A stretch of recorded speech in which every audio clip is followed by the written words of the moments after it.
in 1979.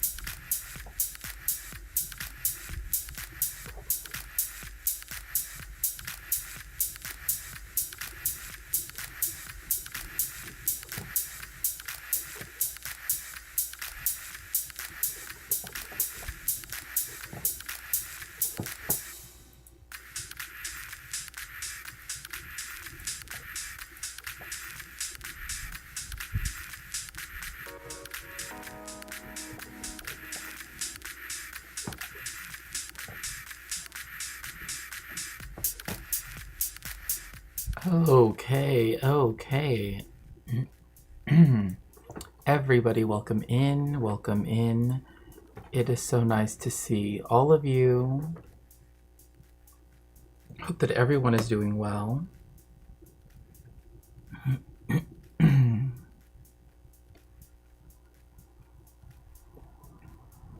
I want to make sure to wish everyone very happy holidays. Whichever holiday, of course, you might be celebrating, whether that be whether that be Christmas or Hanukkah. Yes, exactly. Happy holidays and whatnot. Happy festive season. So for today, what we're going to be talking about is, of course, a little bit about Hanukkah itself, because it starts tomorrow, in the evening, of course, as is typical for most things. Hello, Phoenix Dragon. Welcome in. It's so nice to see you. It's always a pleasure.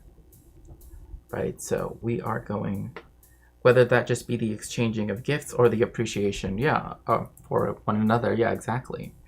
At the end of the day, it is the people that you get to spend it around that, really counts. And the thought, of course. But we're going to go into some pseudo-archeology today as well. Go into a little bit of, every time I tell my boomer therapist Happy Hanukkah, she immediately dismisses it as if it's not a real holiday. It's just for kids. Feels dismissive since she said the same way 7 seasons. No, you should not feel like this at all. It's actually been in the United States, Hanukkah is huge. It's a big holiday.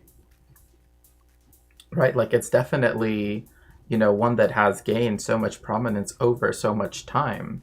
I feel it would be strange to try to diminish the way how people feel about it. No, that's wrong. Another thing, too, is that it's actually one of the 3 rabbinical commandments that were added on top of the 613 commandments that are already in the Torah, right?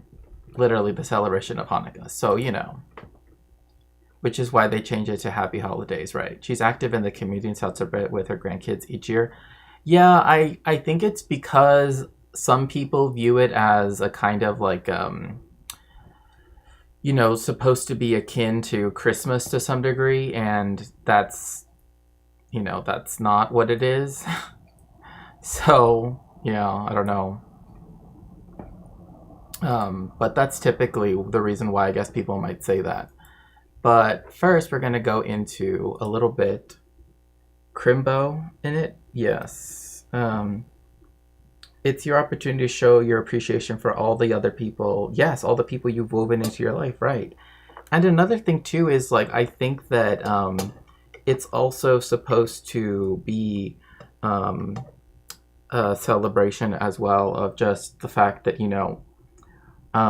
even for the secular year, right? It's we've been through so much and, we're all here, right? So, and we're all here together, and to sort of celebrate that, by helping one another and just being together in whatever way that may be, whether in person or online, again.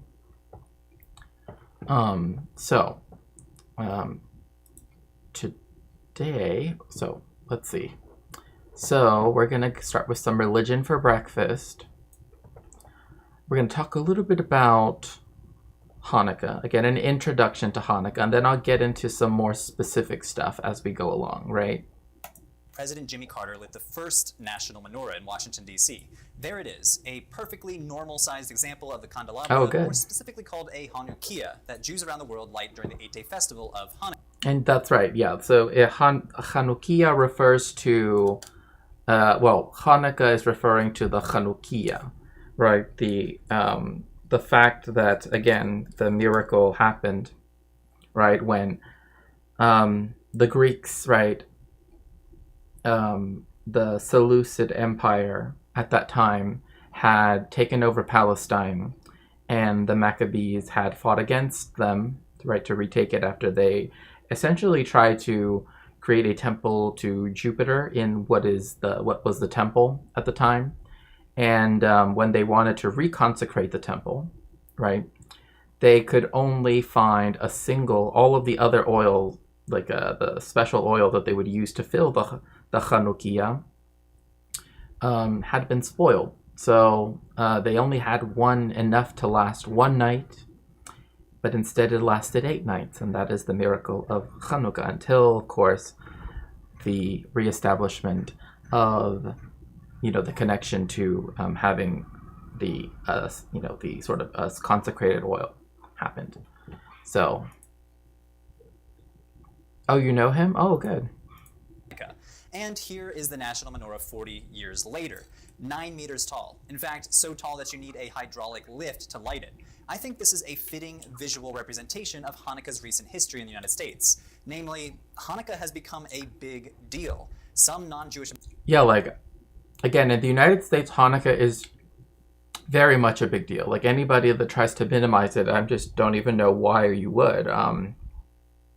Like in other countries, usually the high holidays, as they're often called, right, which involve Rosh Hashanah all the way to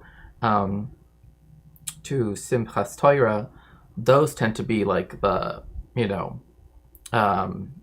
the sort of are the ones that are given the most weight, right, so to speak. I mean, even as I say that, I'm like, I shouldn't probably put it that way, but because they happen right around each other, right, like essentially you have to take the whole month of September off, right? So, and yeah, if you'd like to help me out in any way, you can always do so by going to, welcome in, Punk Rose 69, and all of the raiders. Welcome streamer, welcome raider. It is so nice to see you. Welcome in, Carla. So nice to see you. I hope that your stream went well. I definitely know that it was quite musical. Oh my gosh. That's funny. Yeah, I still love the little Elmo thing, the fact that it's from someone's. You helped it go well. Oh, thank you. That's so sweet. That's so sweet of you to say. But yeah, before this, I was thinking about whether I should even stream at the time I initially had set it for, which was a while from now, or go a little bit earlier. And prior to this, I was just adding a lot of music to the playlist, so which is something I like to do anyway. So but hi, Shakespeare. I've always wondered why Christians don't celebrate Hanukkah and other holidays like it's in the Bible too. So there are certain things, right, that sort of historically speaking have happened that, so to speak, have abrogated, right? And I use that term very specifically, and that is that the old law, right, like I have not come to uphold the law, or I have come to fulfill it, right? Like these are things that Jesus said in the New Testament, right? Or the Christian Bible, as Jewish people would refer to it. And what, in essence, that speaks to is the fact that, also if Ahmad could please shout out Punk Rose, I would really appreciate that. And so because of that, they sort of changed around a lot of the emphasis of the holidays. However, there are holidays that do correspond insofar as there is a Feast of the Maccabees in the Roman Catholic tradition. So there is a, celebrating that. And also, whilst you might not have it in quite the same way, you often can hear this if you are in the Eastern Orthodox churches. They will often call it Pascha, right, which is Easter, right? And so there you can see the connection to it being Pesach, right, in Hebrew, which is Passover, right? So yeah, that's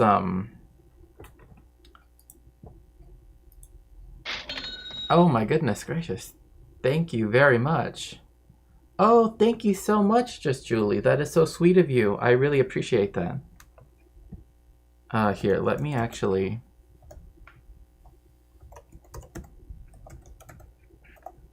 Let me make sure to get that your shout out is.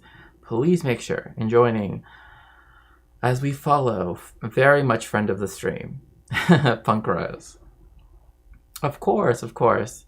Hello, Sasha. It's nice to see you. So, because of this, because of the fact that Jesus is seen as representing the new covenant, right? This is why a lot of the older holidays are seen as being abrogated as well. Although, like I said, there still are aspects that do remain. Like I said, the Feast of the Maccabees, Pascha, right, which is Passover. I mean, typically, that's often why, like the date of Passover, or pardon me, the date of Easter tends to move around, right? Because it's supposed to sort of align itself more or less, or at least was intended to, at some period of time, to align itself with that of Pesach, right, or Passover. But as for a lot of the other ones, usually they either became feast days, right, in the Christian tradition, or, whereas like some of the other ones which were added on, right, like the celebration of, Hanukkah for being 8 nights, again, is only made into a feast, right, the Feast of the Maccabees. And with Easter, right, it's celebrating the fact that Jesus was the sort of, so to speak, the Paschal Lamb, right? And again, in the Christian tradition, and so therefore, like, supersedes, at least in the Christian view, right, the sort of prior Jewish tradition, right? So, but yes, I definitely would say that there are lots of things that, lots of holidays that, in many ways, either have been like incorporated via a sort of different vehicle, that is to say, by way of other traditions that existed around the Mediterranean, particularly like in the Roman Empire, right? Either by the Greek-speaking world or by the Latin-speaking world, that created, like the start of the year, of the liturgical year, right? Et cetera, stuff like that. As opposed to like, because for example, like in Italian, actually, the word in Italian for New Year is etymologically speaking, the exact same thing as Rosh Hashanah, right? Capodanno, right, literally means the cap or head of the year.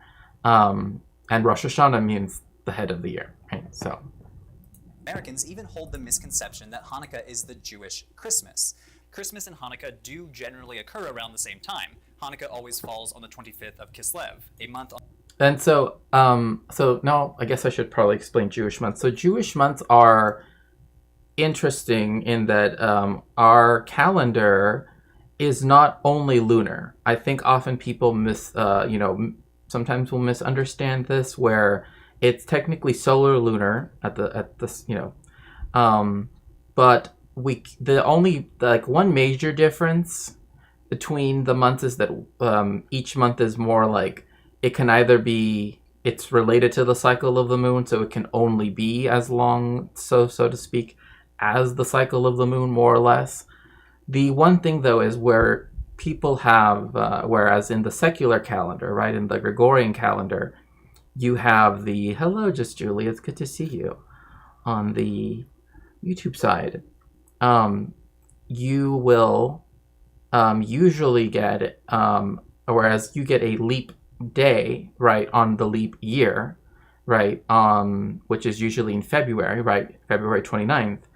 In under the Hebrew calendar, we get a leap month. So we get second Adar, right, which is, again, we get a second month, which is, it's like a semi-month. We get a semi-month, really.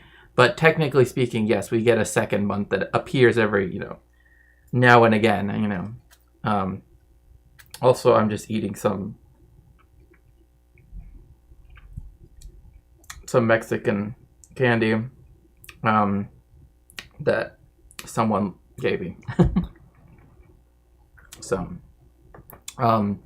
it's unlike the secular calendar, which is more tied solely to the solar calendar, and it's different from the Islamic calendar, which is tied solely to the lunar calendar, which is why Ramadan can happen at any point of the year, for example.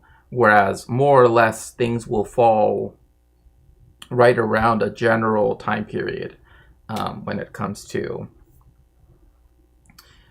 leap month. Yeah, it just pops in for fun. Yeah, so there are some years that that we get 13 months instead of 12. So I'm just getting ready to head out. I just wanted to say hi. My cat Nala cat approved my new boots for me. Ooh, awesome.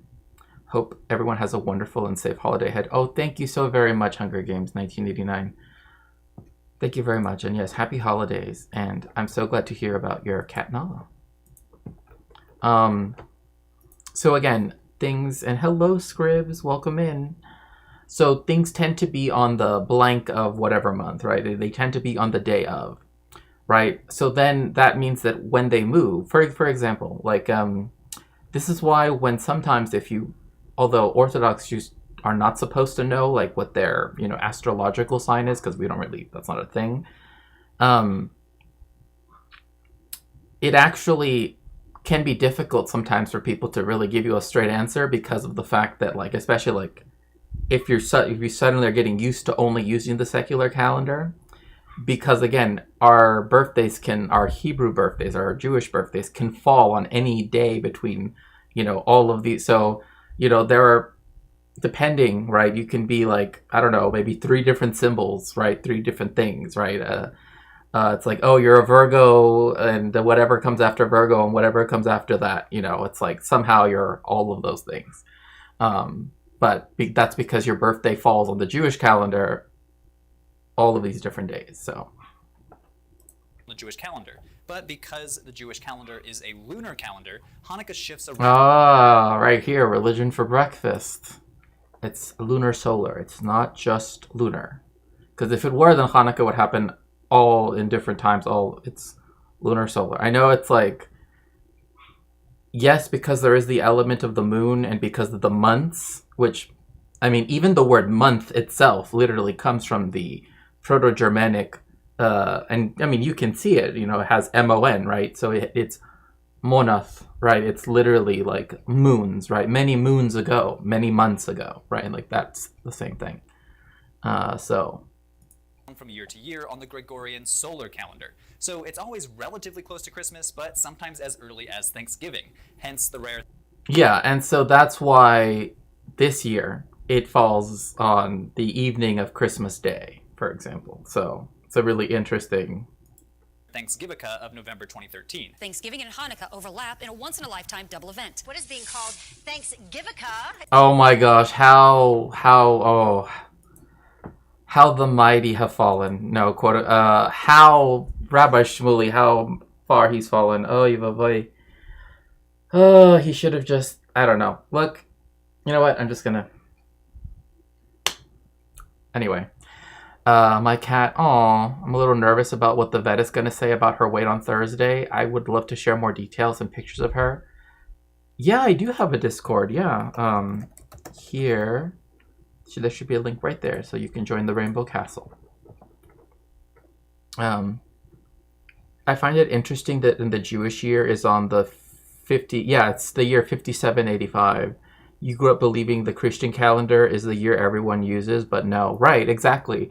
And like it's weird too, like when you tell people, like, you know, again, if you grew up in this world, like in the Jewish world, particularly in the Hasidic world, and you know, like you're talking to, say, your cousin, right? And when someone asks, like, you know, like what decade were you born in, and they respond the 50s, because they're talking about the 5750s, not the 1950s. You know, it's like we're not time travelers, you know. But yeah, it's interesting. It's interesting. But yeah, oh, Rabbi Shmuley, I don't know. A lot of stuff has changed since Thanksgiving.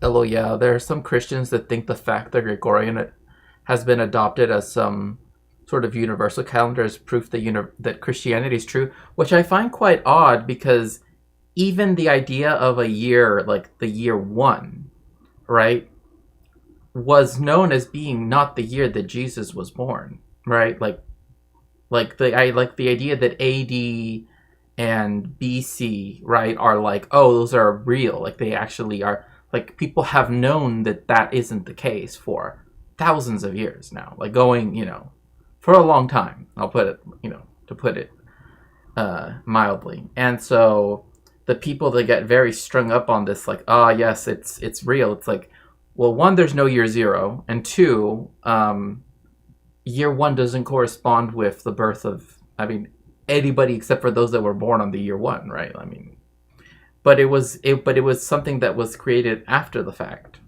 right? It's not like, yeah, but oh well. I was born in the 20th century. I am over 3,000 years old, right? This is my first Hanukkah. Did I say that right? The next Thanksgiving won't be. Oh my gosh. I don't know why, but at first, I like when he said Hanukkah, I thought Thoughtica, but anyway, I'm not even going to go there. Not even going to go there. 2070, and then after that, 2165. Adding to its proximity to Christmas, Hanukkah also is a family-oriented holiday, and at least in the United States, sometimes... Is there any holiday that isn't family-oriented? I mean, like, in terms of, like the Jewish ones? I can't even think of one that isn't, like... So with your family, right? Like, you know, I mean, like, I get it that it's, you know...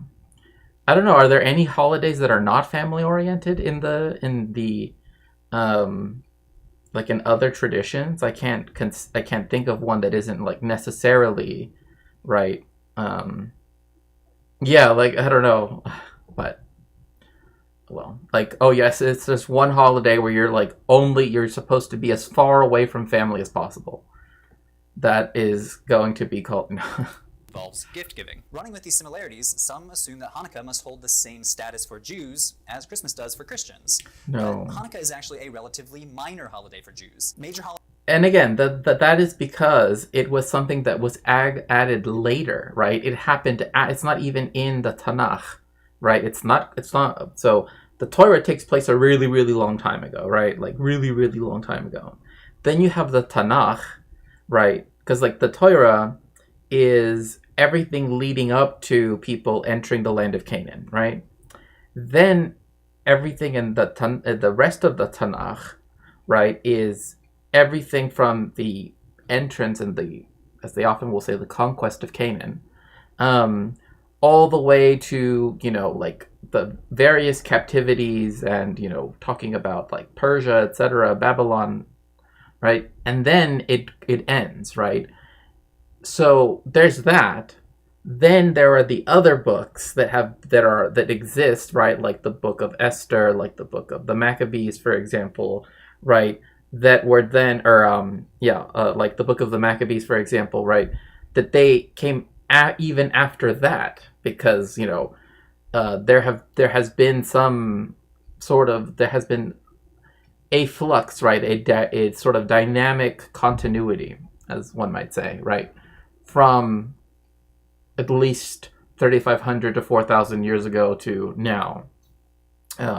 Although to say that A and Z are like directly linked is of course not the case, right? Obviously, many things have happened over time, but it's not included in the 613 commandments or mitzvot that Jewish people, Orthodox Jewish people in particular, are compelled to do, right? At least ostensibly speaking. It's part of the 3 rabbinical commandments that were promulgated after the closing of the canon, right? So the celebration of Hanukkah is something, again, that describes an event that happened even after the Tanakh, right? Like the rest of the history of what would be known as the Jewish people, right, had already closed as a canon. So it's even beyond that. And so that's why, again, it's a minor holiday, and has always, for the most part, for most of Jewish history, has been one. That's why I said in other countries, the high holidays, right, that is to say from Rosh Hashanah to Shmini Atzeret, technically, but also Simchas Torah, right, those tend to be the ones that are held in the highest, importance, because hence the name high holidays, right? But in the United States, one, because the largest population of Jewish people are not Orthodox, right, which is one thing. Although, now Orthodox people in the U.S., do keep it, and often will do things that they wouldn't do, again, in other countries. You have it where, again, the largest group of Jewish people in the United States are Reform Jews, and so they have tended to take on Hanukkah as being a much more significant holiday because of that. Hello, Efe. Welcome in. Why did I always think Hanukkah was always sometime before Christmas, but always in December? I feel silly. Yeah, it's one of those things where, it can happen a lot of the time. It's in December, but it's usually as long as you know more or less the way how the month of Kislev tends to fall, right? That is, again, providing we don't have second Adar, right? Which is, again, the extra month that we get, every leap year. As long as we don't have that, right, it more or less falls within a specific range of days.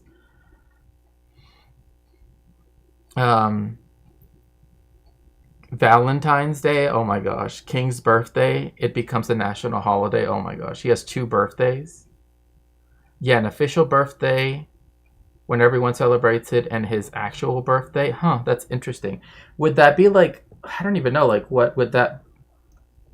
that's interesting. These include Passover, Sukkot, Shavuot, Rosh Hashanah, and Yom Kippur, which... Yeah, these are... Yeah, he's about to say what I just said. These are the high holidays. Yeah. I'm glad that he put the R right there, like Rosh Hashanah, because, that he didn't leave out Rosh Hashanah and just leave Yom Kippur, because then, the initials would spell, something else, but, Commonly is attributed the title of the most important holiday. Passover, Sukkot, and Shavuot form the Shalosh Regalim, or the 3 ancient pilgrimage festivals during which ancient... Yeah, so, yeah, Pesach, again, is known for being one of the pilgrimage festivals. Again, it's part of the narrative in the Christian Bible, right, that Jesus has to, for some reason, he's compelled to go to Jerusalem, right?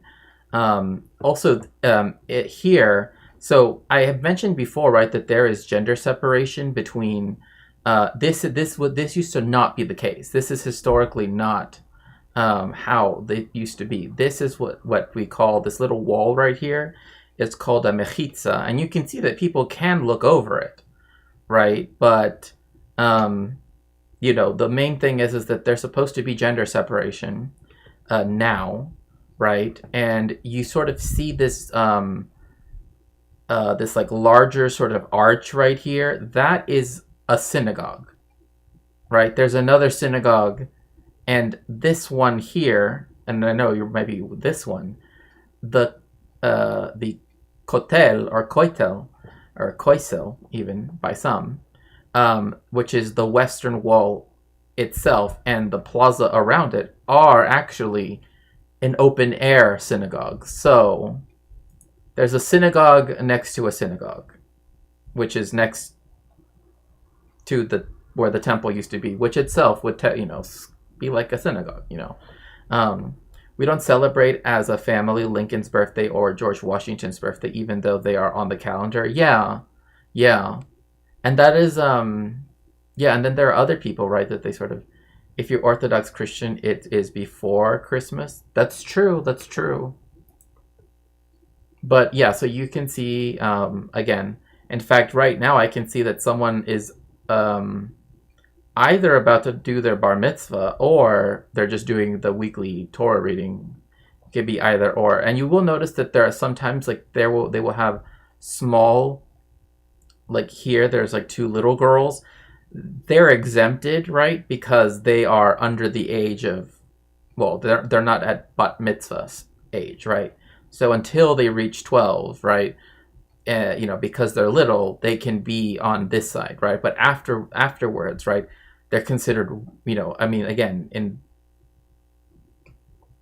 subject to the laws of the Torah, so therefore they must be on the other side. So Israelites would journey to the temple in Jerusalem. On major holidays, many Jews don't work, don't use electricity, or don't drive. But none of that... Yeah, exactly. And that's what makes, again, Hanukkah very different, because it's, again, 8 days, or 8 nights, right, really. And you can do all of those things. You can drive, you can... Also, I don't like when people say don't use electricity, because we use electricity. It's just that, like, it's not as though we're Amish. I know people like to often compare, like, Orthodox Jews to the Amish, and it's like I can see why some people like to do that. Hi, everyone. My IRL name is heavily based. Oh, nice. Interesting. And so, anyway, but we can use electricity. The thing is that you can't turn on or turn off electricity, right? Like that's the reason why, like, for example, like my grandpa, when because we didn't have, because they weren't that common at the time, which was Shabbat or Sabbath mode appliances, which you can buy now, but back then, like the little switch right in your refrigerator that turns on the little light, you have to put tape there, otherwise you can't open up your fridge, right? Because it's turning on and then turning off the light. So if you can put something there so that it doesn't turn on or off the light, then you can use it, right? Because then the light will just stay off, right? Same thing with these, like, they're called Shabbos lamps, and it's like, the best way how I could describe them, it's like how to put this, a light with a sleeve, I guess, but it's like metal or something, or plastic, or who knows. It's like an LED light, but it's like you can close it, and so that way you're not always subjected to light the entire time. But you typically, like, people, like the restrooms you leave the light on, right? Stuff like that. Do people set things on a timer? Yes, you can do that. And then there's like other things like a blech, which is essentially like a hot plate, right? That's covered with tinfoil, for example, right? And that it essentially allows you to, for it to radiate heat, but for you to not be worried about, something burning or whatever, and for you to be able to use that. And then depending on which sect of Orthodoxy, for example, there are some that say, like, if you're going to, like let's say you want some ramen, right? Let's say. There are some sects that say you can have ramen. However, you cannot, and we usually have a hot water container, kind of like a samovar, right? If people know what those are, right? It's like, it stays really hot, right? Kind of like the coffee things. I mean, I know people are used to the coffee things, right? Where, they'll often have one with coffee, one with decaf, and then one with hot water for tea. Essentially that, right? With the, like, usually you press a button, or it has like a little, and you do that with hot water. But the whole thing is that you can't pour directly into something, because then it would qualify as being cooked, right? And I know, it's cooked, yes. But instead you're supposed to put it in another container, that is to say in like a mug or something, and then put it in, right? Because then it technically cools down and then it's not cooking. Yeah. Or you could just get together and have fun. True. The regimentation and ritual. Yeah, I mean, there is a lot of regimentation and ritual for sure. Yeah. Yeah, the Amish also use electricity as well, right? It's just like, I think it's that whether or not you can use it, because usually it's the Mennonites that use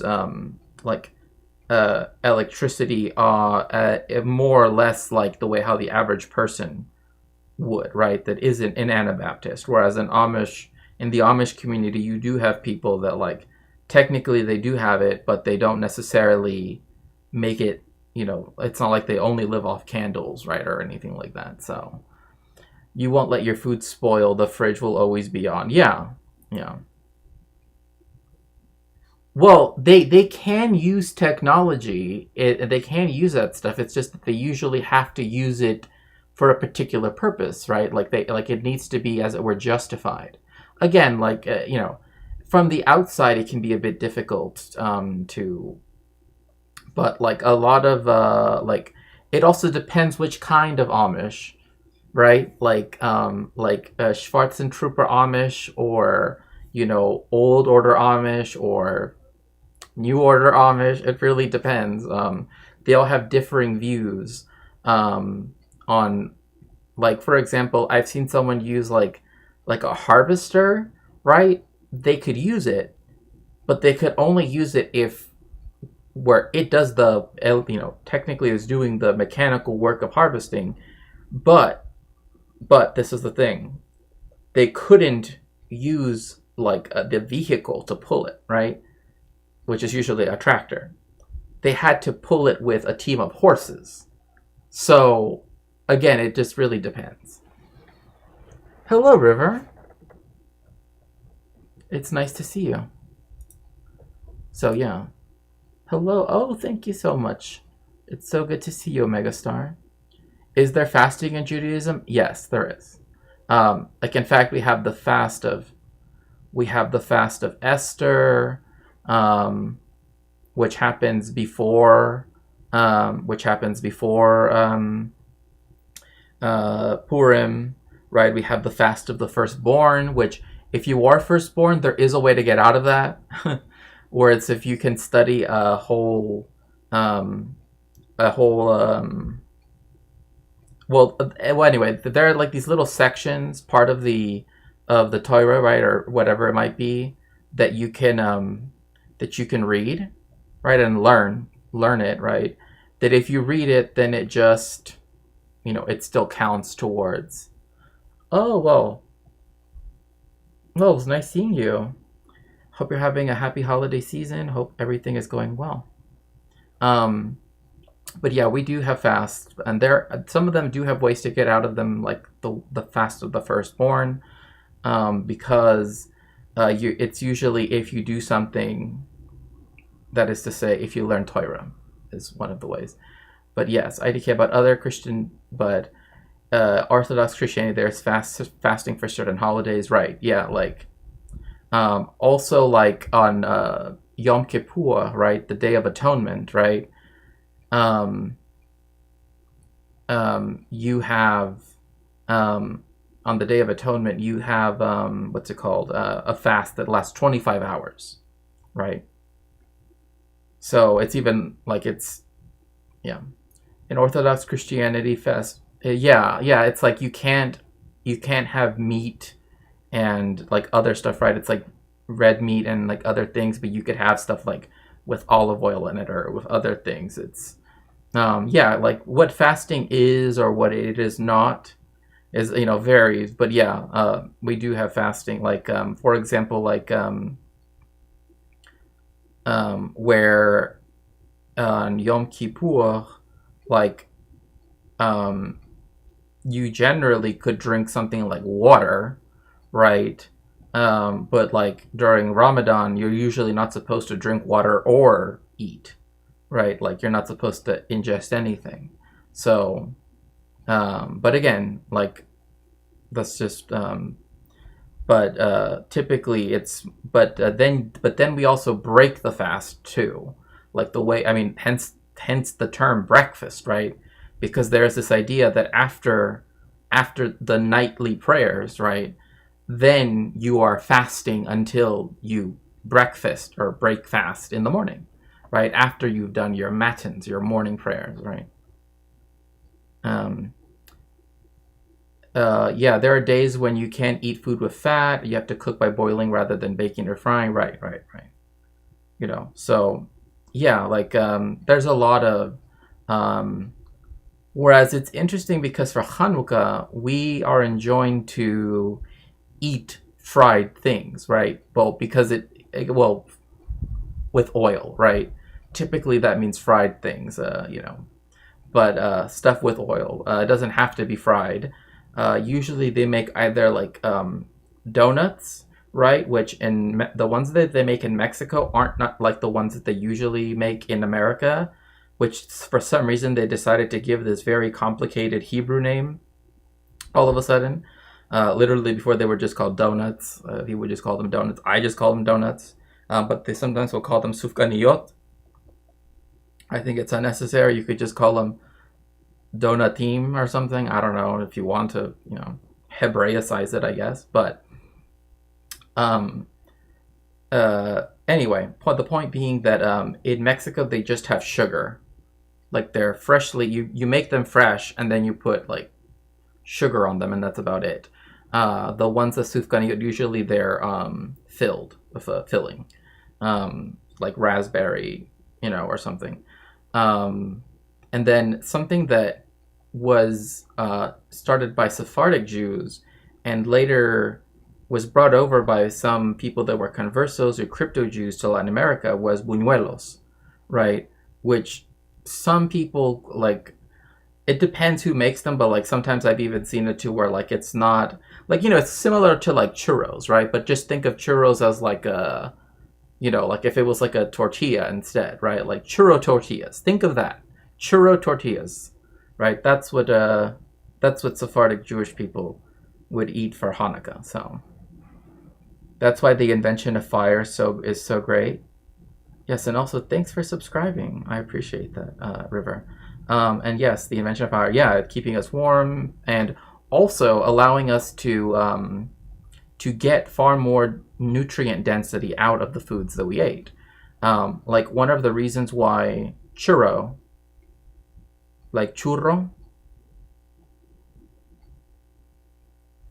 here donuts don't look like bagel in the terms of shape. We don't have a circle. Yeah, and like in the ones that I'm talking about don't look like that either. They're just a circle.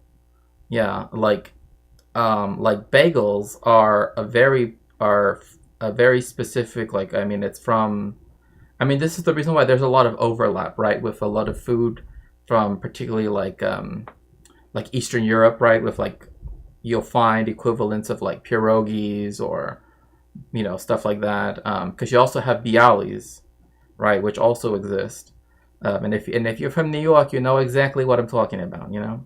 But yeah, like a churro. Applies to Hanukkah as a minor holiday. It's not even mentioned in the Hebrew Bible. Now, if you're Jewish or have had close contact with Jewish traditions, Hanukkah brings to mind eating fried potato pancakes called latkes or levanim. Oh yeah, like we didn't even go over latkes of all things. So like again, it depends like where you're, like what tradition you're from, because like now this has become rather generalized. Fire was also used by Homo erectus before Homo sapiens. They were even cooking the food. Oh yeah, and I remember what I was going to say. Because we were able to get more nutrient density, I mean, not only did that help for, like, you know, the development of the human brain, but also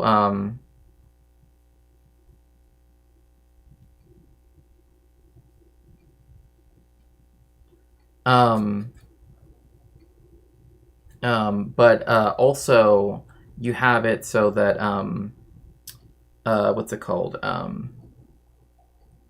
That's the reason why most people, I mean, generally speaking, we human beings have an overbite, right? Because before, when we would eat things raw, particularly meat, right,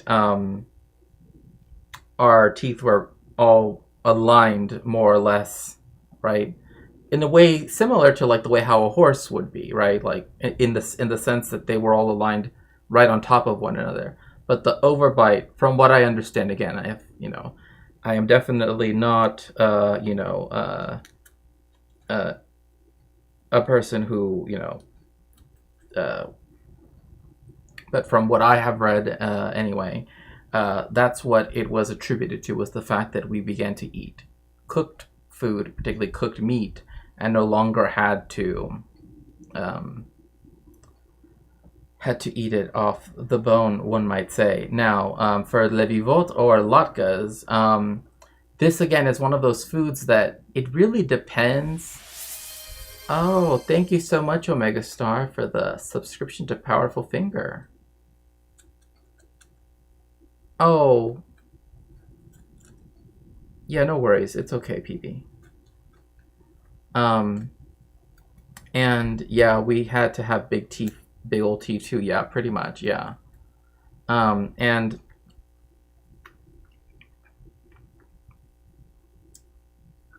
trying to think.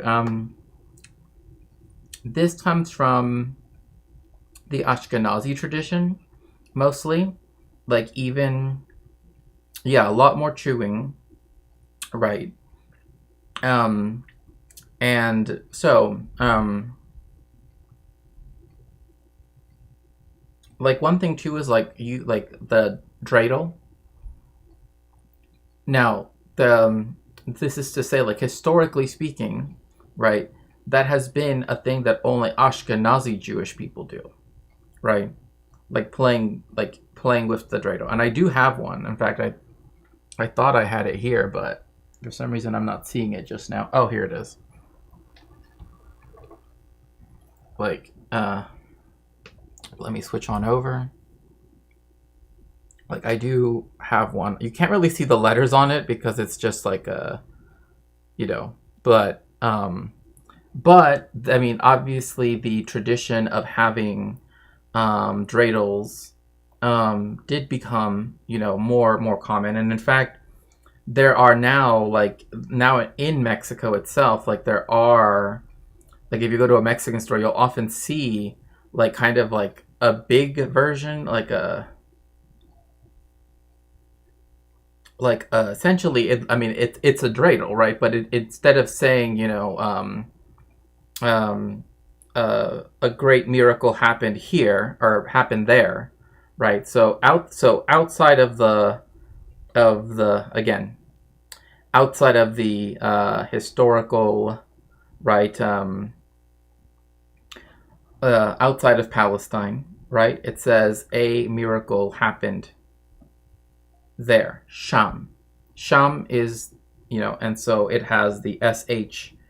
It looks kind of like a W in English, right? Letter. Sham means there, right? A great miracle happened there, right? If you go inside of the land of Israel, or, Eretz Israel, or what is Palestine, there the dreidels say a great miracle happened here.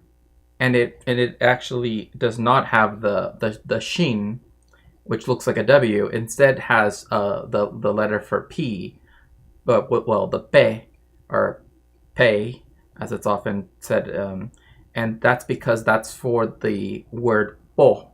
Po means here in Hebrew.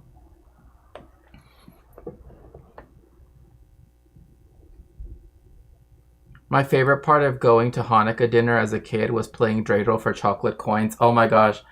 You know what's so funny is I actually think it's funny how so there for the chocolate coins, right? Like that's a complete standard, right? That you play for gelt. It's often just called gelt, right? Hanukkah gelt, and obviously that's Yiddish, but also if you know German, you know what gelt means. It's just a way to say money, right? But the once I did have a chance to spend Hanukkah in Europe, actually. The very few times that I've been able to spend it outside of like Mexico or out of a outside of a Mexican context, one might say. And it was interesting because they said, now even Hanukkah is suffering from inflation. The rabbi told me, and I was wondering why he had said that, and it was because you were not just playing. You were not just getting gelt, as in the coins. They also had. I wish I still had a little bag with me, but the stuff that they would sell now for the Hanukkah gelt at the Jewish stores in Europe, in France actually, was actually had euro bills, right, like chocolate euro bills, and like they went up to like 100 euros or whatever. And so that's why he said, oh, like inflation's even come to Hanukkah, because now even like the kids, right, like they don't want just like coins, right? They want it to be like, oh, I got a 1,000 euro bill or whatever. You know what I mean? So, stuff like that. But Hebrew, playing a game with a dreidel, or you might even recall the popular Hanukkah miracle story of 1 day's worth of lamp oil lasting for 8 days. From my own perspective, I see Hanukkah as a microcosm, exemplifying. Yeah. I think I might have some somewhere from back from then, because I might have just have kept it as, or I might have a picture of it, if anything. But I do think I remember I did keep some just like as a thing that I have, wasn't meant. I didn't want to eat it because I just thought it was so funny that here in America and in Mexico it's always coins, right? But there they had like euro bills, and it was just funny. The 3 tenets of religious liturgy. So it's funny you say rainbow menorah, but actually, some people get very elaborate with their menorah, like quite elaborate. Let's actually look one up. Let's just look up some.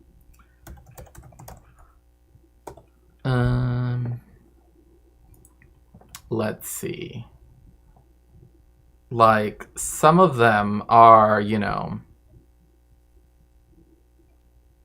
like some of them are like, I used to know quite a few people that had like the traditional oil ones, right, where you have olive oil and you use those for your Hanukkah. It was an older couple. It was from a family that so you can still see, one that's like this, because menorah just means like a lamp stand, right? That's what it means. So you can see, right, that each of the little things, right, the little cups or whatever are filled to the top with oil, and it has a little wick, right, coming out to the top, and so that's how it burns. And another thing too is they all have to be level, all 8 of them, right, like this, right, except for the middle one, the 9th one, right, like the center one, or the first. I mean, depending on what design you have it. You can worship the past if you want to, but you can't run things now. Yeah, I've seen some oil ones, but again, usually they were like ones that people had like handed down in their family. You can buy some that are like this, where it's like let's see here. Let's see. Where, let me see if this even.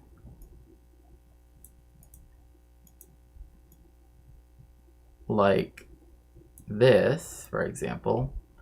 So this is supposed to be like a tree of life, right? Eitz Chaim. But it can look like this or like that.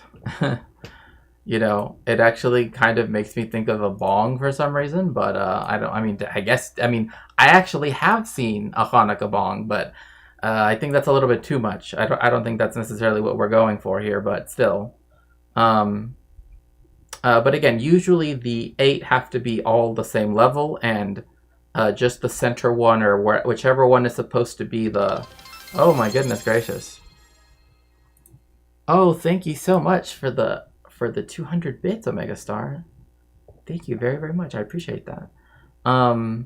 But you can find some that are, you know... Well, actually, I should just look up Rainbow Menorah. Because I know there are tons. Because there are even some that people like make out of different types of glassware, like ceramic ones. And there are some that are like more abstract, and there are some that are more, you know, so you can have them in many different ways. Oh my god. Okay. Let's see here. Apparently it is confirmed by a rabbi, an Ohio rabbi, that Hanukkah is super gay. So, you know, at least now we know for sure.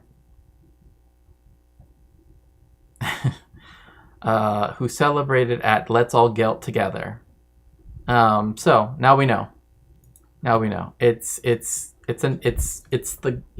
know, it's Pride Week, right? So to speak. Right? But yeah, like there are so many. I mean, I'm trying to think of like, what can't you get as a menorah like thing? Like, yeah, like even this, like it's showing this, and I'm like, yeah, I've seen all of these.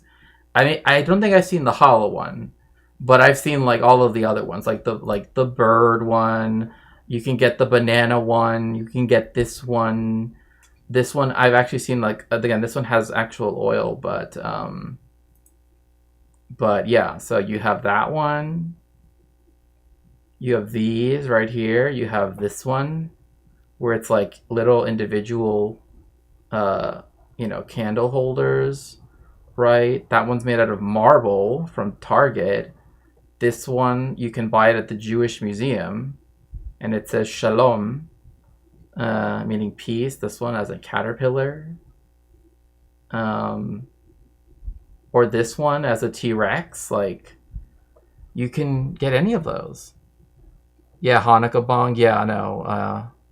Oh, okay, I see. Yeah, banana. Yeah, no. Like, I have seen the Hanukkah bong before. But yeah, this one for just $55, you too can get, you know. I don't know. The spilled pickle jar, the asparagus, I guess, heirloom tomatoes, Frida, made in Mexico. So you can get this one. I just don't see why you would want a hollow one, because I don't know, like, I would be very like, I would like, or you can get mushrooms, you know. I don't know if Geodragon is in here, but you know. But yeah, there are all of these different ones that you can get. And again, they can be as elaborate and, but again, typically the rule is, or at least, you know, according to Jewish law or how it's interpreted, is that as long as these here are all the same, right, the 8 for each of the nights, right, it doesn't matter whether you have the, you know, or even this one, like this beautiful polka dot cat. Like, look at this. This is a true work of art. Just like, wow. Like, where has this been all my life? Or you could do this one, a baseball menorah. Or, you know, made in Mexico. Yeah, that one's cute, right? Or this one. Oh, I kind of like that. I like that it's very abstract, like, very interesting. I mean, to call it a statement piece is almost peacock rainbow menorah. I mean, I guess I can see the peacock. I don't. Yeah, I mean, these kind of make me think of chia pets, though. Like, do people remember that, right? Where it's like chia, right? But instead of chia, it's like Hanukkah. You know, to keep it in line with the theme and the song, right, and the tune. Or you can get a DIY kit. Yeah, exactly. You know, you can get like this one or the Lego one. I've seen So many of this with Build a Brick.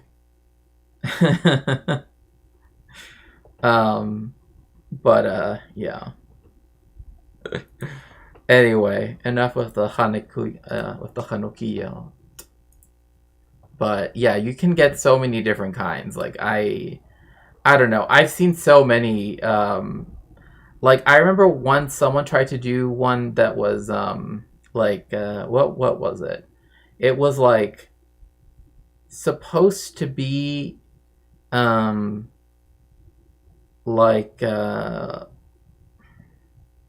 oh yeah, it was supposed to be kind of like a bird, I suppose, right? Kind of like an eagle, I guess, right, with its wings out, some sort of like that, almost like like in like like the Mexican flag or whatever, right, where it has its like wings, like, well, actually Mexico's doesn't have it like that because now it's turned to the side, but still, point being that the wings were supposed to be the and so that's what it was. So yeah, it can be as abstract or as um however you like it to be, but as we know, but now we know Hanukkah is officially, according to some rabbi in Ohio, a gay holiday. So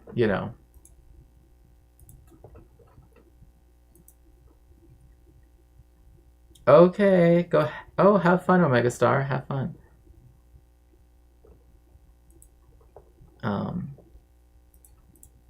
That religions change over time, religions are internally diverse, and Exactly. Very, very, very internally diverse. Like, that's the reason why it's like, as you think like, the way in which any Hasidic sect works, boy, you're just, wow. religions are embedded in their respective cultures. So today we'll examine how the holiday evolved, the diversity of its practice today, and the specific ways that Hanukkah evolved embedded in American culture specifically. Let's get into it. Hanukkah derives from the Hebrew word for dedication, and it specifically refers to the rededication of the Jerusalem temple in 165 BCE by Judah Maccabee. In the centuries after Alexander the Great, Judea was ruled by a Hellenistic government called the Seleucid Empire, and things took a turn for the worst when the Seleucid ruler Antiochus IV came to power. According to the text First Maccabees, Antiochus persecuted the Jewish people. He outlawed Jewish religious practice and desecrated the temple in Jerusalem by conducting pagan sacrifices there. And not only that, but like from what I can understand as well is like similar to what the Romans would do later on, where they would make they would destroy it and then build like a temple to Jupiter or something along those lines. Like that they also, I mean, again, that they did the sacrifices precisely because of the fact that they knew that they were doing something against, right, the Jewish religion, right? So Jewish priest Judah Maccabee, a word deriving from the Hebrew word for hammer, yeah, like yes.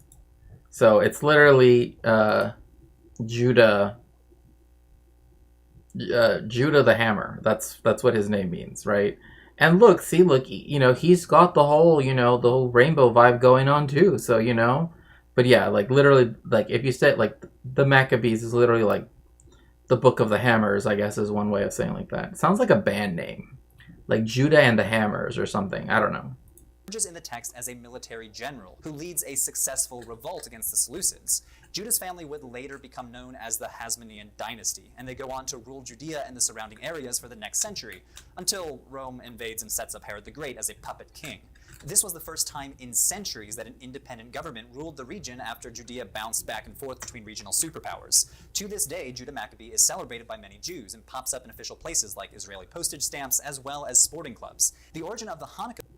Yeah, Yeshiva University, which is known for the Cardozo Law School, their whole thing is their team is the Maccabees. Also, like there were lots of like either like stuff for Jewish youth or children that was sometimes called the Maccabees. There was even some like singing group of like young guys that was called the Maccabeats as well. So there's all of that. And then they also had the Maccabee Games at one point too. I don't know if I feel like they still do exist, but I just don't. Yes. Hello. Hello. Welcome in, Swamp Goth. It's so nice to see you. Yes. Indeed. Gay hammers. Let's go. Story is first outlined in 1 Maccabee chapter 4.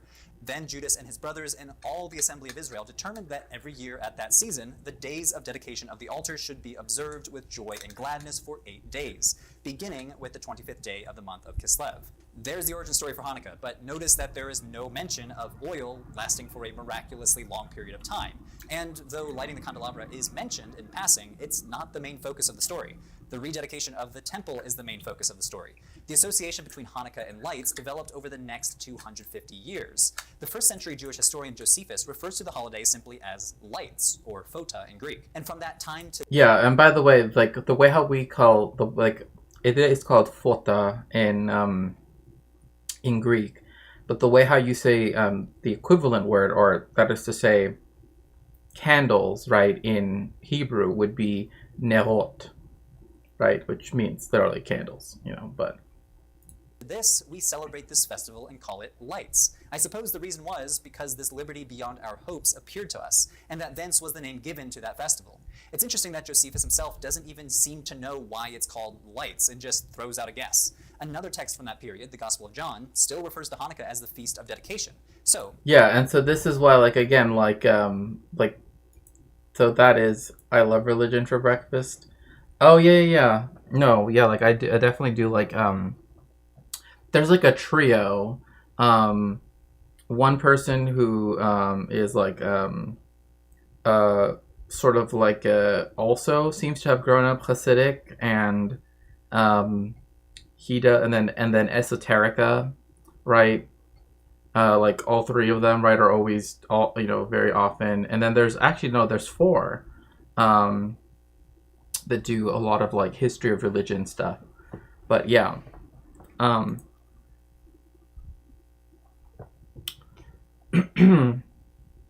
But yeah, so this is where someone asked me earlier, why don't Christians necessarily celebrate it?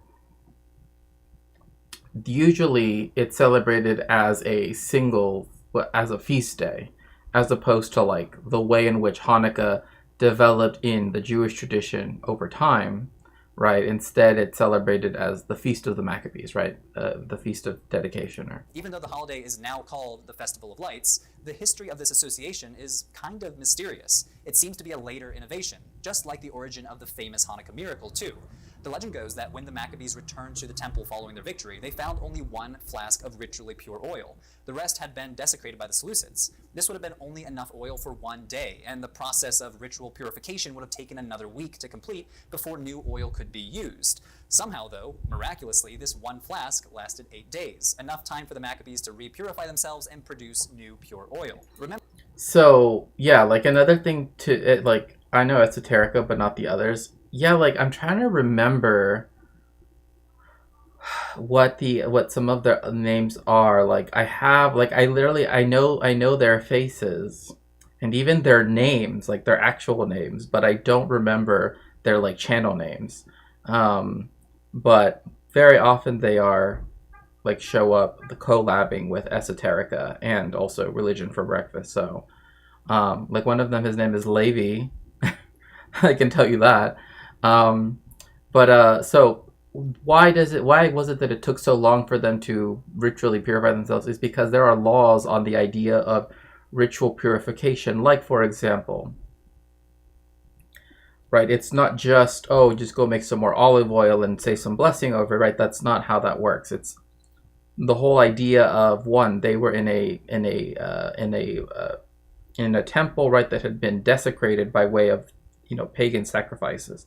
So first they had to remove all of that, etc.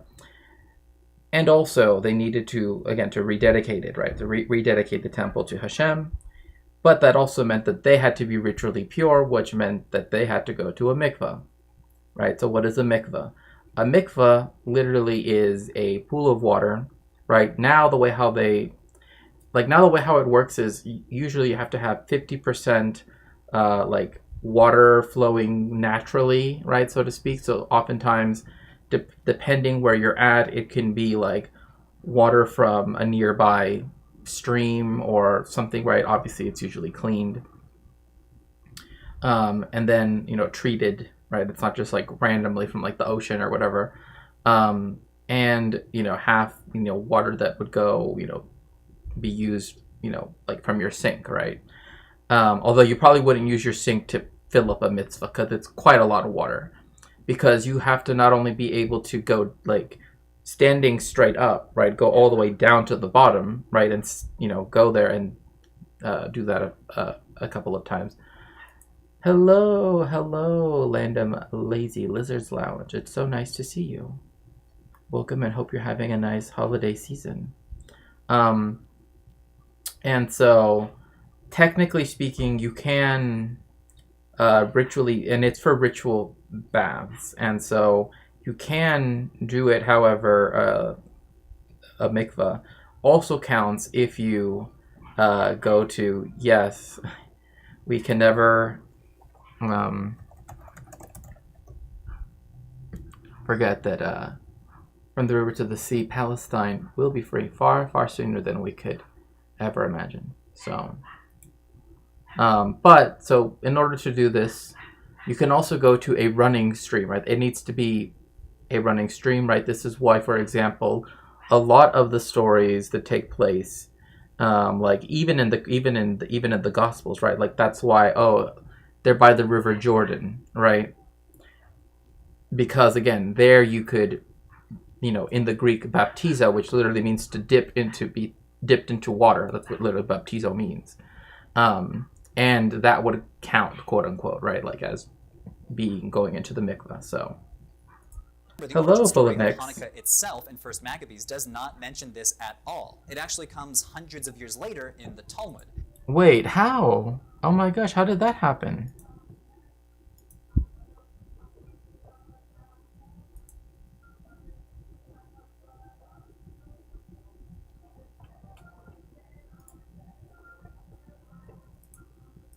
The central text for Rabbinic Judaism compiled during the late antique period. Here's the text and citation on screen if you'd like to pause it and read it for yourself. This story has become very popular, and it's a great example of how the meaning and rituals surrounding a holiday can evolve over the centuries. Remember, religions change over time, but I'll also argue here that rituals, how they're conducted and how people interpret those rituals, also change over time. In other words... What? You've got...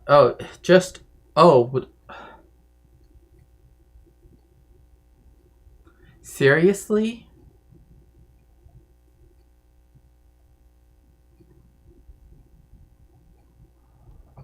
It's...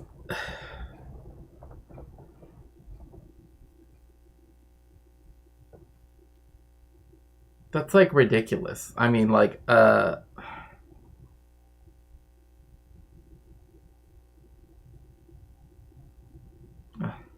Holidays and their commensurate rituals have a life cycle. In fact, a lot of the most recognizable Hanukkah celebrations today are relatively modern. One example would be the Hanukkah game dreidel, which is a Yiddish word related to the verb to turn or to rotate. It's also... Yeah. But yeah, yeah, so you see here the dreidel, which, yeah, you can play it online as well, too. But you see the one that looks like a W, that's the sham, right?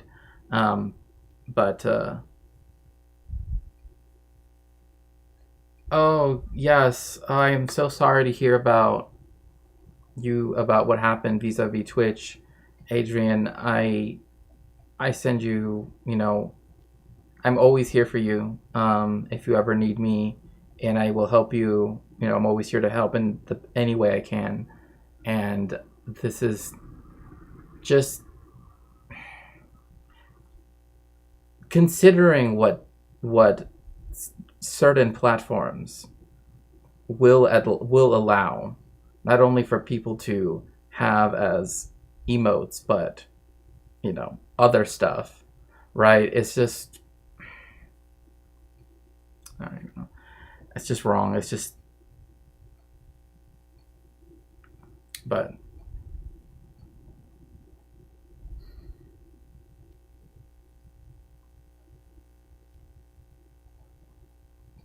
called a sevivon in Hebrew, which is a turner or a twirler. The game is played with a top that has 4 sides marked with 4 Hebrew letters, which form an acronym for Nes Gadol Hayasham, a great Nes Gadol Haya Sham. A great miracle. Miracle great happened here. And again, but in miracle happened there. In Israel, the acronym is actually there, and the last word changes to be a great. Yeah, a great miracle happened. Full, right, for here.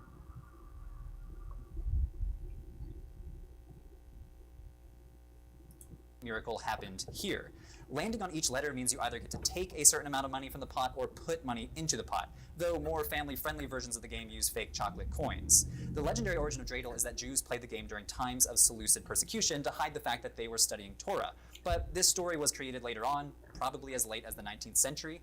The game more likely shares an origin with other gambling games from 16th century Central Europe that involves spinning a top called a teetotum. And speaking of Central... And yeah, a teetotum. Yeah, oh gosh, I haven't heard that in a while. Yeah, like I said, many people do say that the story of them, of the Maccabees, spinning around a dreidel so that therefore they could get away with studying Torah was based on the belief that the Greeks would not allow them to study Torah, right? That they and so that is why, that essentially the Greeks would rather have them gambling than study Torah, right? It's supposed to show, right, how, like, the Greeks are, because that's kind of, like, the point, right, like, of the game, right? That it's like, oh, well, obviously it's not supposed to be, right? That's why you use chocolate coins. But I mean, technically speaking, I guess you could use real money. I just don't know why you would use a 4-sided dreidel to determine something like that. But anyway.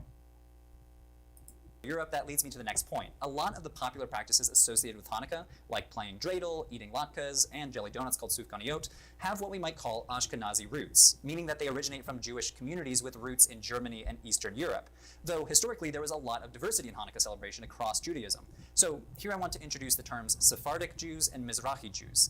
Lots of people use Sephardi and Mizrahi interchangeably, but they technically refer to different diaspora communities with some overlap. Sephardic Jews have roots in the Iberian Peninsula and North Africa, while Mizrahi Jews generally refers to Jewish communities from throughout North Africa, but also the Middle East, including Iraq, Iran, as well as the culturally distinct branch of Yemenite Jews. Yeah, in fact, a sidur, right? Like you have this, the korosh, which rosh means like something that's on your head.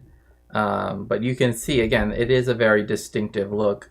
But yeah, you can also see their sidurim, right, or their sidur, right, which is a prayer book that, again, because the Hayehudim Temanim are the Yemenite Jewish community, which still, I mean, we don't actually know how many people that are still living in Yemen that are Jewish remain, but again,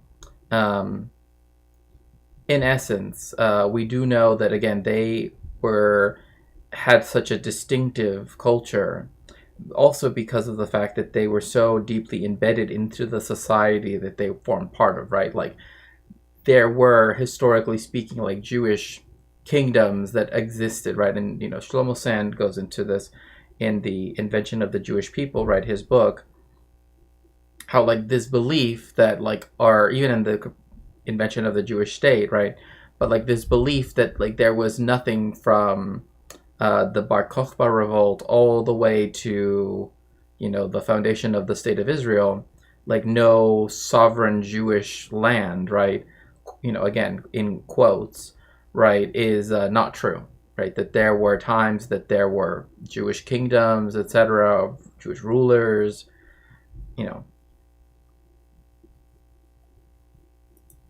All of these communities retain traditions from their respective cultures. Many fled their countries of origin. Well, a lot of that also has to do with the fact that, for one thing is it's also, I mean, I should also say that technically speaking, like according to like a tradition, also men had to cover their heads as well. But yes, the covering of the hair is because of the fact that there is this belief, right, that it is like an extension of, or that it is kind of like the epitome of a woman's beauty, right? It's kind of like the crown, right, so to speak, right? And so there is a view, and at least in Orthodox Jewish circles, right, that like, oh, once you're married, you should wear a shekel if you're an Ashkenazi Jew, or a tichel, which is like a hijab or niqab, right? Again, showing how our traditions are embedded culturally from wherever we are from. In essence, to be able to only allow it so that you, when you are at home, particularly with your husband, right, so that only he could see your hair, right? Like it's this idea. I mean, kind of like related a little bit to like the story about Samson, right, where he got his power from his hair, right? So too, there's kind of like you could apply that in a general sense with, again, how it was seen with women, right? That like their beauty was epitomized with their hair. So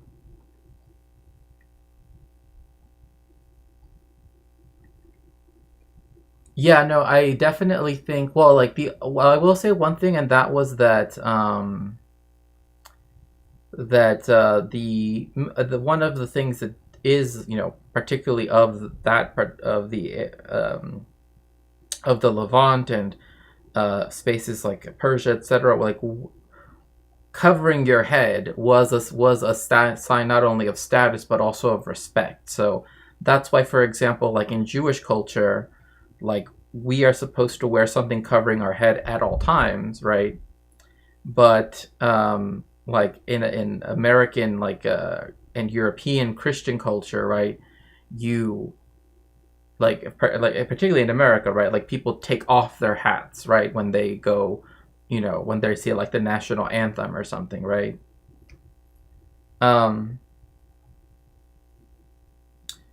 Yeah, well, it's interesting that you say that, because like the laws of tzniut or modesty are applied, in a way that is distinct from the way how it's sort of not so applied in Christianity, to both, again, viewing it in the binary, right, sexes, right? Yeah, I mean, a lot of it has to do with, again, um, you know, respect. It's also a way to, show that you're married. It's also a way to show that, well, there's so many things that it can mean, right? Um, so, and again, like we're also talking about, particularly in the Middle East, cultures where both sexes, again, using the binary here, are do cover their heads, right? So the only difference perhaps being that one explicitly has to cover the hair, whereas one doesn't necessarily have to cover the hair, right? But yeah, that would be the main, because like the laws of tzniut mean that like men shouldn't wear anything shorter, or that is to say, anything that is shorter than where their elbow is, right? And there's like a lot of prohibitions against like being as undressed as possible, right? Like I kid you not, like I used to know people back when I used to be Hasidic that they would change like under their bedclothes, right? Like they would have like the sheets on them and be putting their clothes on, right? Because the idea of being like nude is not seen as positive at all in Judaism, right? It's seen quite the opposite for both, right? And so again, it's stuff like that. But and some have a hat that's looks like a jester hat to display marital status. Yeah, like a lot of it has to do with marital status. Because again, once you're married, that's when you have to wear the covering, right? But in the same way too, right? Like Jewish Jewish men, right? Like right, because like I guess we're used to the idea of like wearing wedding bands, right? But Jewish men can't wear wedding bands. You're not supposed to wear jewelry. So, so there have to be other indicators of it, like and. One way of sort of seeing this is when they wear their gartel, right, and when they wear their like big kaftan. A lot of Hasidic Jews, they will like that. That's only for like married men to wear, and it's like something they wear over everything else, right? And then they wear this there's this like I almost want to say a belt, but I'm not exactly sure what it's called. The gartel, right? And then with that, it's supposed to separate, your upper body from your lower body, right? But it's also like you also like when you get married in certain Hasidic traditions, you get a shtreimel, right? Which is you usually get two actually, but it's supposed to be again like now that you're a married man, now you can do XYZ. Same thing too, where in the Ashkenazi tradition, men cannot wear or cannot use talit gadol, which is like the prayer shawl, until you're married. Whereas in the Sephardic tradition, you can do so once you're a bar mitzvah. So at age 13, right? So yeah, so it's just like so many different things. Again, like it's just like again. I mean, it's the same thing with also like I mean, even down to mitzvot, right? Like men have to wrap tefillin, men have to do all of this stuff. Women don't even have to go pray, right? Like because women are excluded from all time-bound mitzvot. So anything that's like pray 3 times a day, they don't have to do that, right? Blah blah blah, right? It's religion, your body is a shell of shame you must lug around and tithe for your yield of having one. They say like they didn't make the rules, but they most certainly did. Well, I would say, yeah, I think that definitely the idea of like it carrying shame is a more of a culturally instilled one. Like that's definitely a very Christian take. But yeah, for sure that yes, like the idea again of like there's also a view that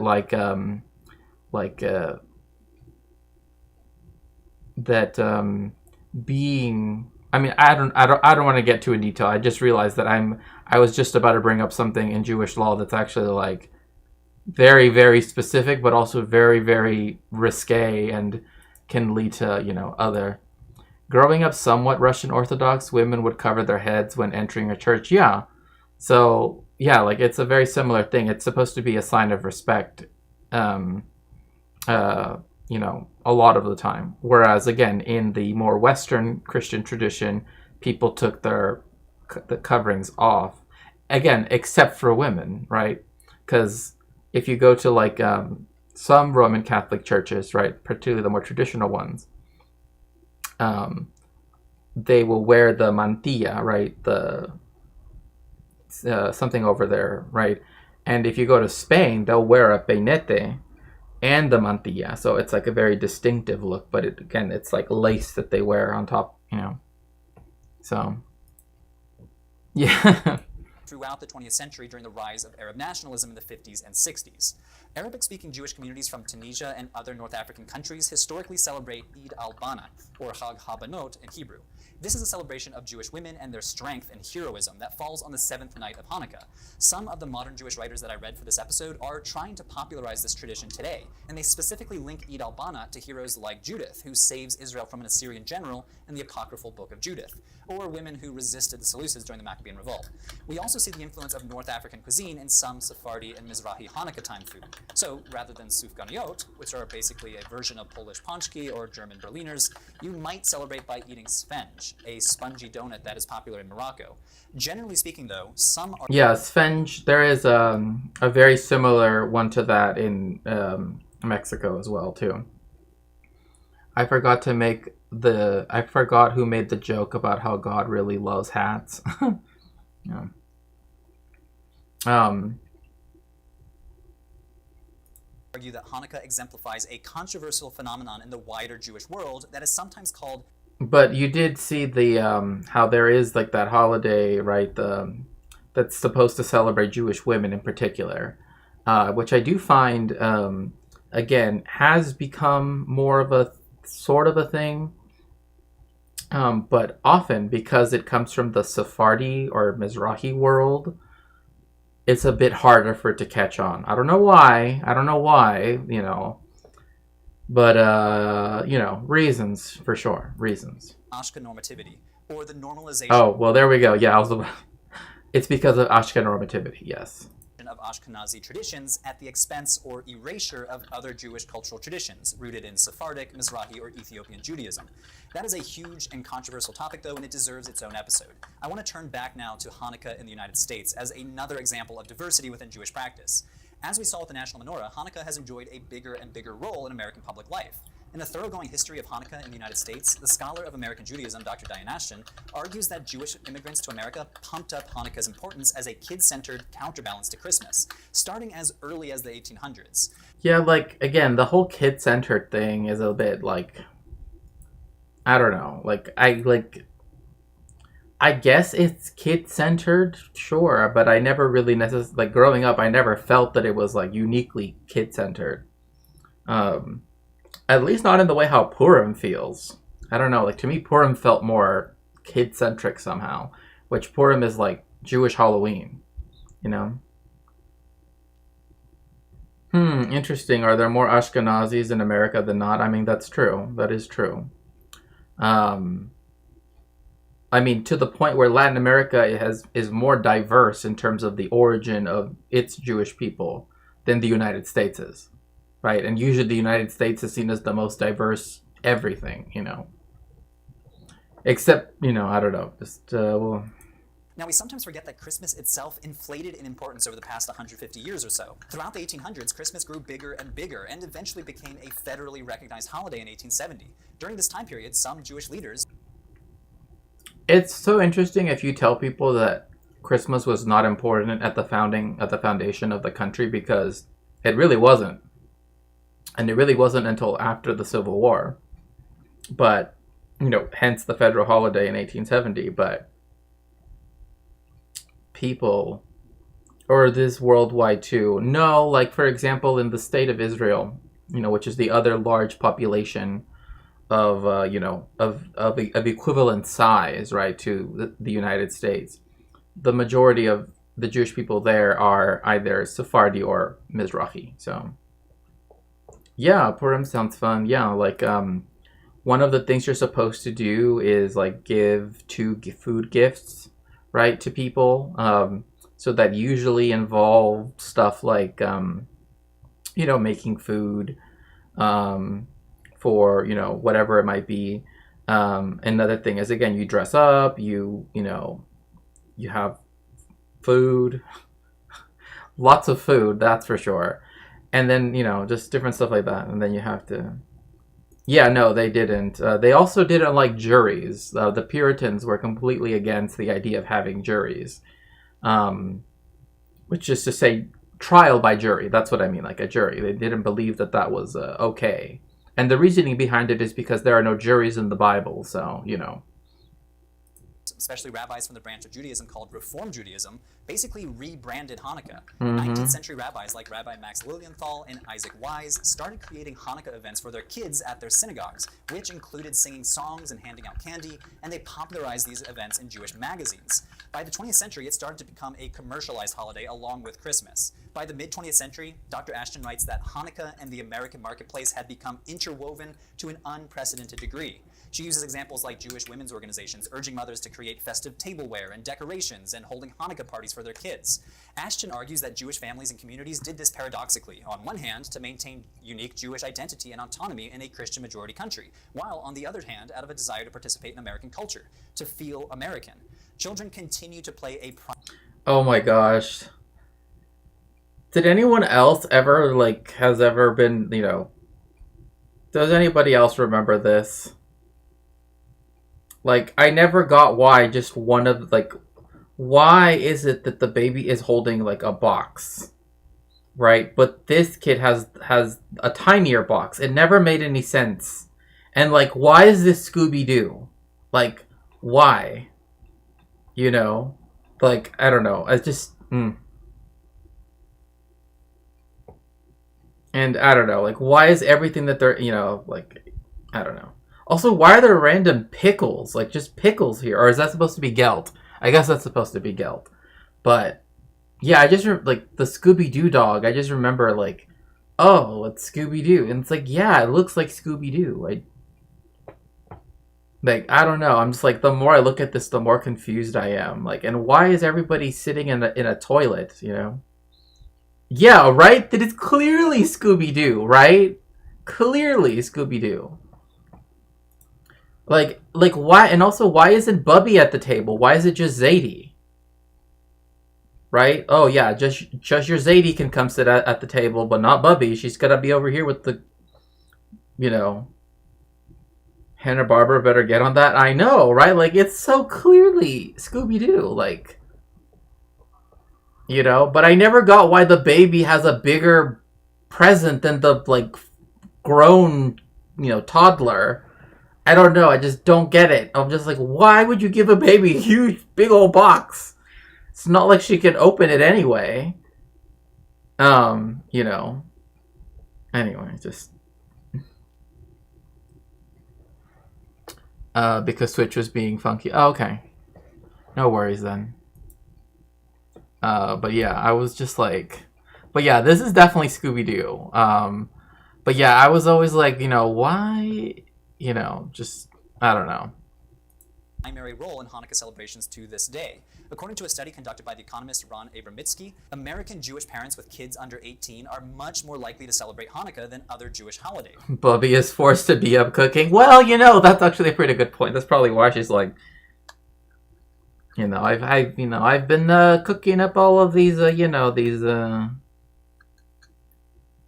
latkes and, and I'm tired of hearing all of the grandkids, all of the Kinderlach say, oh, do you want, why is Mordechai, why is Morty, why is he putting applesauce and sour cream? And then why is Shakespeare over there? Why is she putting hot sauce on hers? The scholars hypothesize that American Jewish parents don't want their kids to feel alienated from their peers who celebrate Christmas. So they're more likely than American Jews without children to adopt Christmas-inspired rituals like gift giving or the controversial Hanukkah bush, an analog to the Christmas tree, which some... I had to have a Hanukkah bush picture just because it's why? Just, I don't know, to me, the whole need of having some random thing that, a tree. I don't know. It's just, we don't need a Hanukkah bush. I don't know. Yeah, exactly. But, for some reason, look. So, the way how, when my mom makes latkes, right? She makes it so they're, extra crunchy. And so because of that, I would put sour cream and hot sauce, right? Depending on which kind, excuse me. Sometimes, if it was my grandparents, actually, they would usually use tapatio. Sometimes, with my own parents, it would be Tabasco sauce. But still, and we didn't just eat latkes.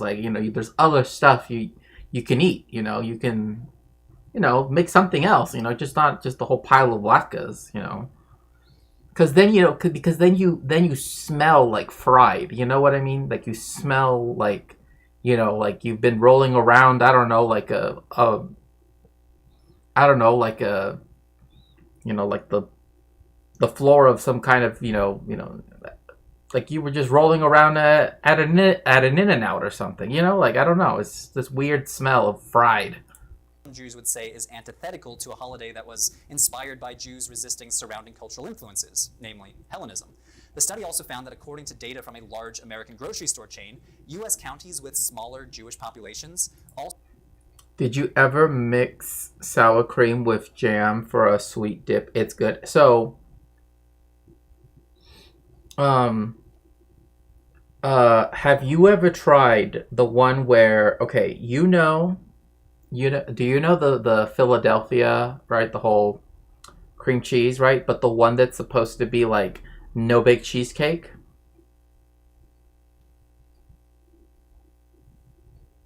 That one tastes very good. But even just the regular one, yeah, definitely. You can mix something sweet with that and it will taste very good too. Also happen to have comparatively higher sales of Jewish food products per capita during Hanukkah. The study suggests that this phenomenon is consistent. Wait, hold up, wait. U.S. counties with smaller Jewish populations also happen to have comparatively higher sales of Jewish food products per capita during Hanukkah. The study suggests... Look at all these different menorahs, let alone, oh my gosh, it's the Shrek one. This is where the Shrek dreidel is from. Oh my gosh. All of these dreidelach, and like, the Shrek one of all of the dreidelach. My goodness. Ooh, I never had it before. Yeah, it comes like that in the store. Yeah, it comes like that in the store. Like, I'm looking at all these other ones, and yeah, it's the Shrek dreidel. Like, I'm like, oh, like, look at this one. Like I remember once someone tried to make like a cake in the shape of a dreidel because it's relatively easy, right? So I'm like, oh, this kind of makes me look like this kind of makes me think of like, dreidel. Yeah, dreidelach. Yeah. Which, yeah, I get what you're trying to do. Like, there's so many of them, let alone just like these. But you can see all the different styles of the menorah, right? Let alone this one, which is like, But yeah, like I love that though. I love that. But how do you tell, like, like what you win, right? Because if it's all just Shrek's face, like, is it by facial expression, right? Like, or is it animatronic and it speaks to you, Like, get your gelt out of my swamp, like something like that or something. I don't know. It has to be something. It has to be something for sure. But yeah, anyway. That this phenomenon is consistent with the hypothesis that celebration of religious holidays is designed not only for worship and enjoyment, but also to provide a counterbalance for children against competing cultural influences. In this case, Christmas. Members of Chabad Lubavitch, a movement within Hasidic Judaism, also played a huge role. I don't know. I'm just trying to, because it looks like it's just his face. Right, my grandmother wore a scarf when she was physically able to visit a church. Orthodox, yeah. The commercialization sucks. Bad art for bucks. Yeah. I mean, like, I don't know. I've never run into a Shrek dreidel, but now I'm thinking, are there Shrek menorahs? Publicizing Hanukkah in the 1970s. In 1974, they put up a big menorah in Philadelphia, and then a year later in San Francisco. And remember that national menorah under Carter? Yep, that was because of Chabad. They wanted to publicize the miracle. For many Jews today, proclaiming the miracle is a vital aspect of Hanukkah. Visually displaying the menorah in windows at dusk or on the National Mall, so that yeah, like, that's what you're supposed to do, but I will tell you, like, there are a lot of Jewish people that, like, they're not gonna, like, unless you're living in like the 5 towns or something, or in Rockland County or whatever. Like, again, there's a lot of places in America that you don't advertise, so to speak. I really hope that it's that Shrek speaks to you. Oh, I would love that. This year ending, tough year to be a What? What do you mean? What are you saying, Float? Miracle can be proclaimed. It's important to say here, though, that the miracle of Hanukkah for many Jews is not so much oil lasting 8 days, but the fact that a small band of Jewish rebels managed to throw off an empire's rule.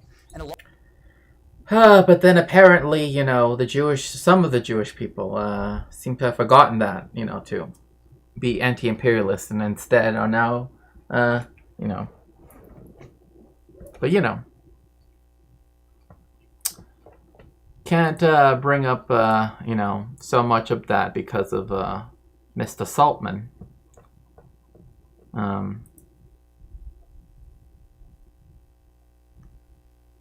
Oh, well, I guess that just seemed out of nowhere. I was like, what? Like, I mean, I saw some video saying the origin of the Christmas tree is not pagan, but I didn't watch it yet. I mean, I could see that. I mean, again, I think it's like the idea that like, oh, it 100% has to be or it doesn't, right? Like, I mean, again, this like zero sum, and I'm not saying that that's what people are doing, obviously, but more so the idea that like, there we go. For regular videos on ancient, That like you do have, right, like absolutely speaking, you know, something that directly came from pagan usage, right? It's like, well, technically a lot of things from Christianity came from pagan usage because Christianity developed, right, you know, always trying to distinguish itself from Judaism, right? Especially early on, right? You know, like this belief that it wanted to be just like, because this is the reason why I've often said, right, like, you know, the fact that the Jewish world has so much of it was like more historically been more tied to places like Babylonia, etc. Also is why to me like Islam and Judaism seem far more interrelated than Christianity, right? Like Shrek like Atlas holding up the signature menorah. I think it will sell. Imagine. Yeah, good points. Things are rarely just one origin. No, yeah, and I'm just like trying to say like, you know, it's just, you know, one of those things. Okay, so MIDI doctors, we're gonna start talking about pseudo-archeology. cultures and forgotten civilizations. Please subscribe. Is this Uber? Oh, yeah, this is Uber. Have a seat. You're Fred, right? Temperature okay for you back there? Yeah. Yeah. All right, you got your comfortable in your seat there? Yeah, thanks. Alrighty, yep, you got here, got my route here. Oh, what a beautiful day it is, huh? Yeah, very nice. Oh, blowers. Check. Let's see, what kind of music do you like? Oh, anything is fine, I suppose. All right, you like rap? It's okay. Oh, okay. Yeah, these are working. Why did he have to say it like that? I don't know about God. About God. I don't know. I think it's just the accent, but still. Did this open? This looks to be like it's like it opened up. I don't think that's supposed to be open, but I don't know. I'm not. I don't know. You need a tissue? I'm good. You have a favorite route? No, I'll leave it up to you. Okay. Yeah, the last folks I took were really happy with the service. Oh, good.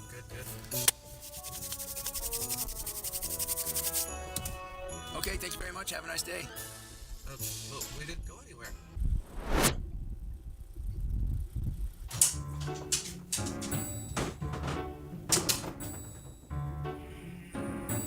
So that's pseudo driving. I don't know if anyone's ever had an Uber experience quite like that, but just in case, I suppose.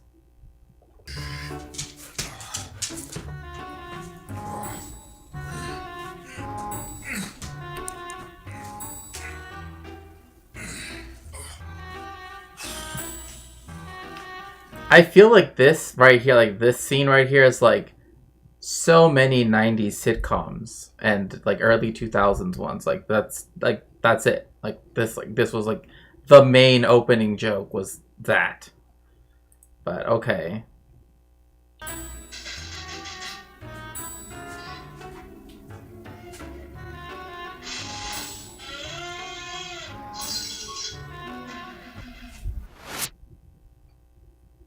Did you know there's a word out there that offends people? Yeah. It's the P word. No, not. I'm sorry, just the fact that he said P word. I'm sorry. It makes me think of Ben Shapiro. David, why are you making me think of Ben? The P word. No, not that P word. Not the Ben Shapiro P word. Not Bugsy Shapiro. No. That P word. No, not that P word either. Oh. No, not that P word. I'm talking about pseudo-archaeology. Yes, there are people who get upset when their claims about ancient history are called pseudo-archaeology. Yeah, it starts with a P. What exactly is pseudo-archaeology? Well, the literal meaning is fake archaeology. That is something that is not archaeology, which is masquerading as archaeology. Pseudo-archaeology, And, yeah, Benny Shaps. is not something one believes. It's something one does, or fails to do. Let me explain. Archaeology is partly the discovery of material remains, partly the meticulous work of the scientific analyst, and partly the exercise of creative imagination. It is not merely a set of beliefs. It is a practice. It is something that you... Yeah, like, I mean, again, this is why, like, before when on stream I've gone over, like, stratigraphy and the importance of, like, context, right, when it comes to, right, to archaeological sites, right, it becomes very apparent that it's something you do, right? But it's like that, for some reason, pseudo-archaeologists, like, will literally just, like, so, I thought about this while, walking to, like, the nearest, like, 7-Eleven, and, while I was downing my, 69-ounce, Slurpee or whatever, right? do. If a person engages in the creative part of archaeology, but does not conduct the meticulous work, that person is not doing archaeology. Yes. Wait, tacos? You want me to rate tacos? I mean... Archaeology can be considered a humanistic discipline, because its aim is to assist us in understanding humans. But it is also... Oh my gosh, powerful finger. Who's your favorite archaeologist, Moshe Dayan? Oh gosh, I actually remember that someone said that they once dated someone. Again, this was in America. And, but still, his granddaughter. And I'm just like, And of course I had to say, like, did she have an eye patch too? But, a scientific enterprise. The material record doesn't just tell us directly what to think. It needs to be interpreted. My favorite archaeologist is Pierre Clastre. Yeah. Didn't he go off the rails and began... Yeah, he did. Because the main thing is that he was the one that really wanted to do what essentially happened in 1967, where all of the settlements, like a lot of these settlements, right, are essentially started by this idea of, like, oh, we found some artifacts that prove that we were blah, blah, blah, right? Like, and so he really thought that was like a... Like, for example, most of the places, right, that have been Hebraicized, again, post hoc, right, like, since the founding of the State of Israel, and if they refer to anything that is written down in the Torah or in the Tanakh, there is no way for us to know that those two places are related. Because the Torah is not actually very specific about where places are. Neither is the Tanakh. Like, it literally says... And it was that in this place, blah, blah, blah, blah, blah, happened, right? Where is that place? Well, a lot of times that was decided after the fact. Again, as in after 1948. So, Archaeologists need to make sense of what is found, and they can do this only by engaging in scientific analysis. Just as a scientist collects data, evidence, conducts experiments, formulates a hypothesis, which is a proposition to account for the data, tests the hypothesis against more data. And another thing too is like, yes, this is the very simplified, scientific method stuff, right? And I get that. But still, like, pseudo-archaeologists don't even do this, which is the problem. Like, that's, And then devises a model, which is a description that seems best to summarize the pattern observed in the data. So does an archaeologist. Archaeology includes technical methods, such as systematic survey sampling, aerial and satellite mapping, subsurface probing, and excavation methods. And it includes scientific methods of analysis and inference. Yeah, I mean, and of course, like I know that, I know Jelly, they had mentioned that, like, when it comes to something like, in particular, when it comes to carbon dating, they had mentioned that it's not when, like, a tree was cut down, but rather when that, like, that wood, I suppose, from the tree stopped being exposed to sunlight, right, when it comes to carbon dating. So it's like, adds another,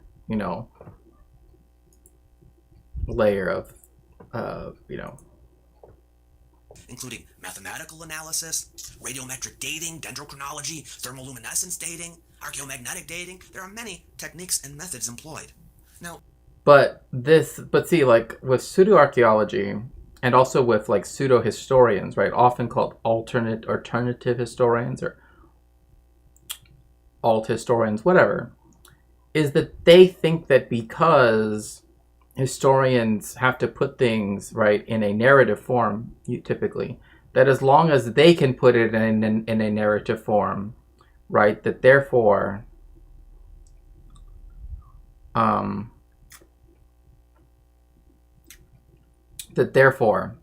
right, that can be counted as it, right? Like, oh, it must be therefore that if I can sort of explain it via my own, essentially mind experiments, if even that, therefore it must be, equally accessible, right? Like I remember, like, people that try to, like, a lot of times you will see that they often will critique the, like, collegiate system, right, the way in which universities work, the very idea of, expertise in the first place, but also they will be against the idea of, like, peer review, right? And it's like, peer review, as, even though, yeah, it has its flaws for sure, is able to figure out a lot of these people very, very quickly. And that's one thing that they don't like, right? But they also do like it, right? In a weird way, pseudo-archaeologists, pseudo-historians, etc. Because they like being able to say, this is not what the mainstream historical narrative or whatever, the official history, right, is going to tell you, right? Like, so. what if a person formulates a... But, again, most things are settled, so to speak, via consensus, which, again, isn't settled, right? Like, as soon as more information comes in, right, whether that be for the archaeologist or the historian, whatever it might be, then stuff has to account for it, right? Like, there will be stuff that I have written now that in 50 years will be seen as completely outdated, right? Like, oh, she didn't know about this, or this, right? So, again, but, like, the stuff that pseudo-archaeologists and pseudo-historians do, right, is stuff that literally doesn't make sense outside of the people that immediately buy into it, right? Yeah, they critique university scientific process for the wrong reasons. Like, academia deserves critique, but they miss the point by a lot, right? Exactly. And that's the reason why, like, I'll never forget when Homozygote went on to that panel, right, that Wick panel that had Wick literally send him, like, he sent him a thing that said, like, 90% of science is fake. And it was like, yeah, it was definitely not a peer-reviewed study, let's put it that way. And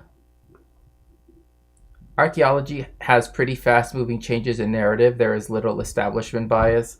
Well, I mean, in a sense, yeah, that is, and that's also because, I mean, it's the same way how, like, for the most part, even like ancient history, right, or any history for that matter, right? It's like there are always constant changes, and the only real difference that occurs at times is like the methodologies used by certain people. That is to say, how they approach history, right? But or how they come to think of, right?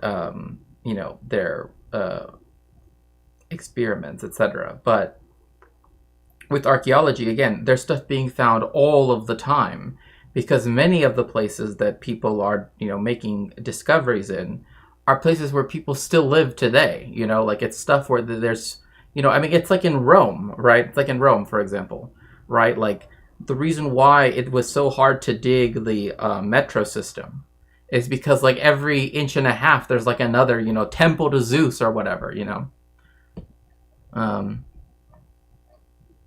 Oh, it was wild. It was wild because, again, Wick literally gave him the, like, science isn't real thing to a scientist, right? And literally it's like, this person is, like, a known, like, fraudster or whatever. And he's like, oh, I didn't realize. And it's, like, literally proving the point why peer review is important, right? Like, construction lead, yeah. Hypothesis and devises a model, but fails to collect all the necessary data, neglects to conduct experiments, and doesn't test the hypothesis against more data. This last part doesn't test the hypothesis against more data. I mean, even if we don't use necessarily the, like, language of the scientific method, right, as such, right, but even when it comes to history, this is all pseudo-historians, all alternative historians, right? They try to explain it by some, like, oh, it was actually aliens, or it was actually this. It was like, it doesn't make, like, they're not actually providing a model. They're not actually providing a line of logic, right? They're just kind of forcing things to agglutinate together, right? Oh, yeah, you don't want to know about Wick. Yeah, you don't want to know about Wick.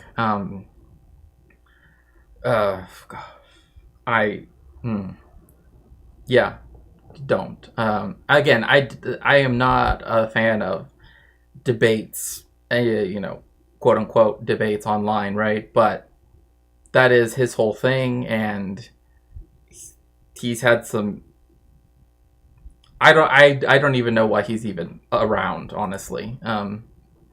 Like I see it as a Anyway. Is that person practicing archaeology? If they fail to perform all the steps, no. They can be great at the speculative phase of archaeology, the creative part of it. They can dabble a bit in the data, even doing a small measure of analysis. No one ever proved there wasn't a Brontosaurus in the first temple. Right, exactly, right?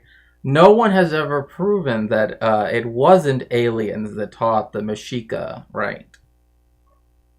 The legend, or, that it wasn't actually an alien sighting that they saw instead of an eagle devouring a snake on top of a cactus on an island in the middle of Lake Texcoco, right?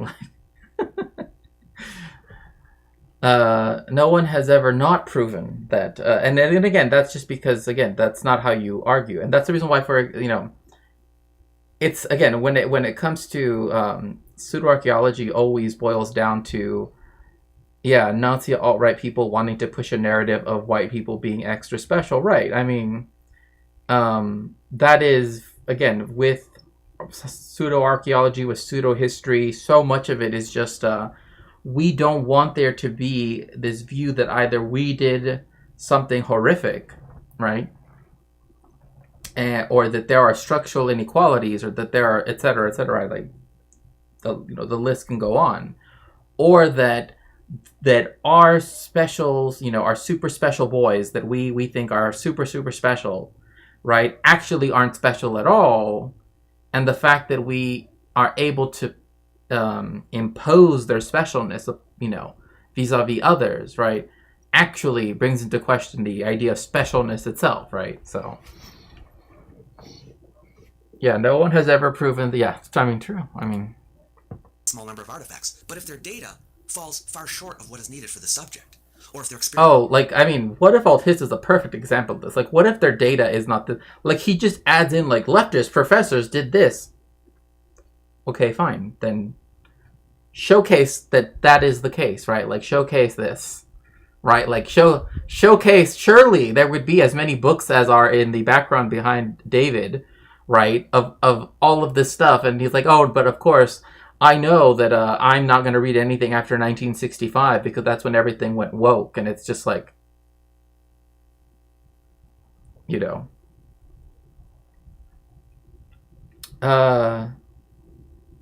Yeah, well, Feliz Navidad Eve to you as to you, Philip. If you celebrate it, for me, tomorrow, I guess it's technically Hanukkah Eve. Well, Hanukkah Eve, yeah, I guess, but still.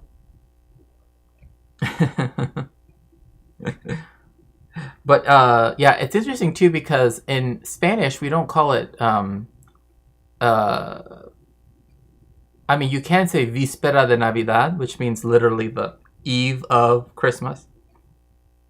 But usually it's called Nochebuena. So. But yeah, like, but what if alt his, like, all they have to do is, like, all people, all alt historians and all what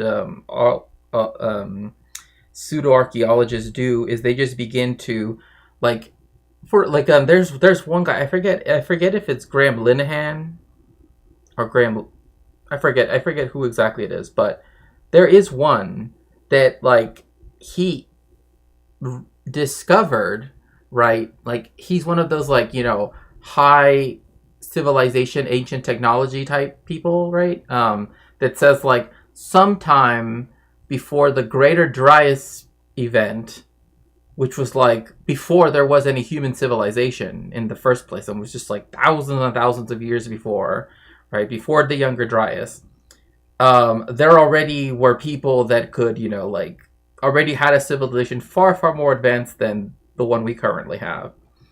You know, and of course, they built all these things, but left no trace of the things by which to make them, right? And do they say Feliz Hanukkah?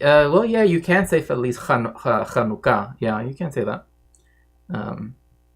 Is Hanukkah Eve a thing? Well, technically no, but you know, I guess it is a thing now. Yeah, they do coincide. It's yeah, because then also Boxing Day coincides as well. So there's that too.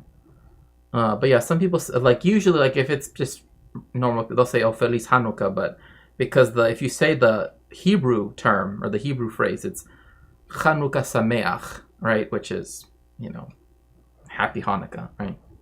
Or Feliz Naughty Dog. What? Where did that ever come from? Let's see. Linehan is the Irish transphobe who has fled to the UK for some. Oh, okay. There we go. Thank you so much for helping with that. Yeah, the Irish transphobe who has fled to the UK for some deep red US state. Hancock is the pseudo-archaeologist. Thank you so much, DJ. And also, let me make sure that I shout you out. Do make sure to join us in following DJ. Also, Float sent me a book of yours, or not a book of yours, but a book that you had brought up, and I was like, oh, you know, it was actually about South Asia. So,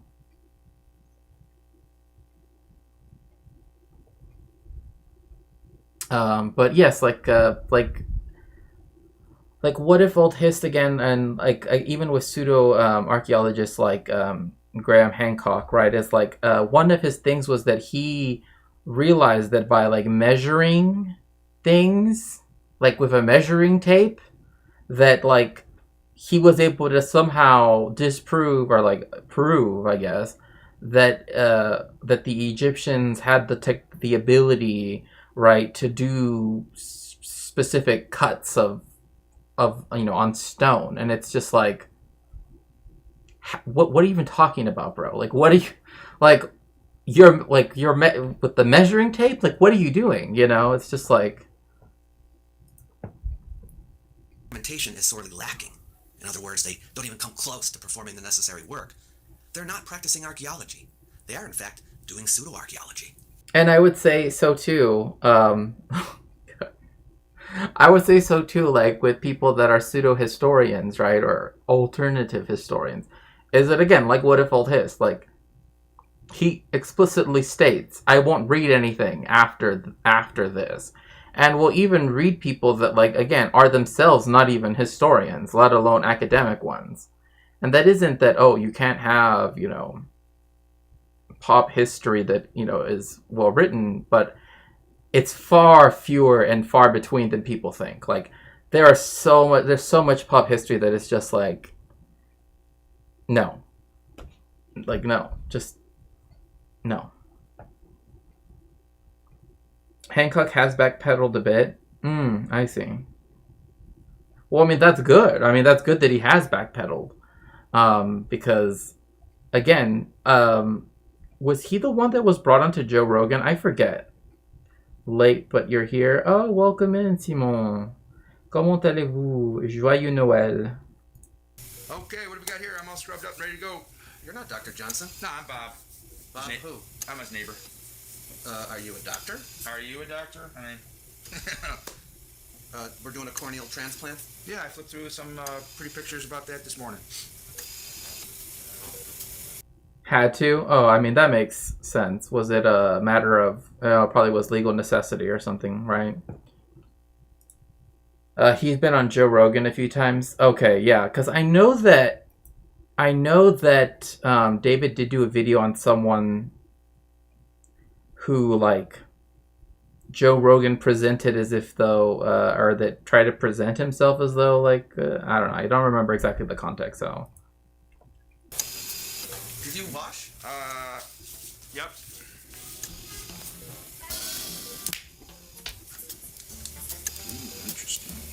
Oh my gosh, it's like he's literally bringing out the calipers. It is interesting though, because like I know a lot of people would never think that David would have a tattoo, but he does. But yeah, yeah, I'm just watching this. I'm just like, which I think this is his dad. But anyway. Oh my gosh, gun germs and steel. Oh, anytime I hear, and I do hear this from people like what if old his, of like geographic determinism and just so many other things, it's like, I don't know. It's just like, on one hand, it's just like, it's sort of, but again, we also have to remember what if old his is the guy that said, I decided to not go to university and instead to, I don't know, start investing in crypto or something? I don't know, something like that. Doctor, is this a therapeutic penetrating keratoplasty, or is this a laminar keratoplasty? You would know. Oh my gosh. This is literally giving me like 19th century race science vibes just because of the instruments of measurement, I guess. Are you going to do the corneal ulceration? But the patient... Hold on. Oh, yeah.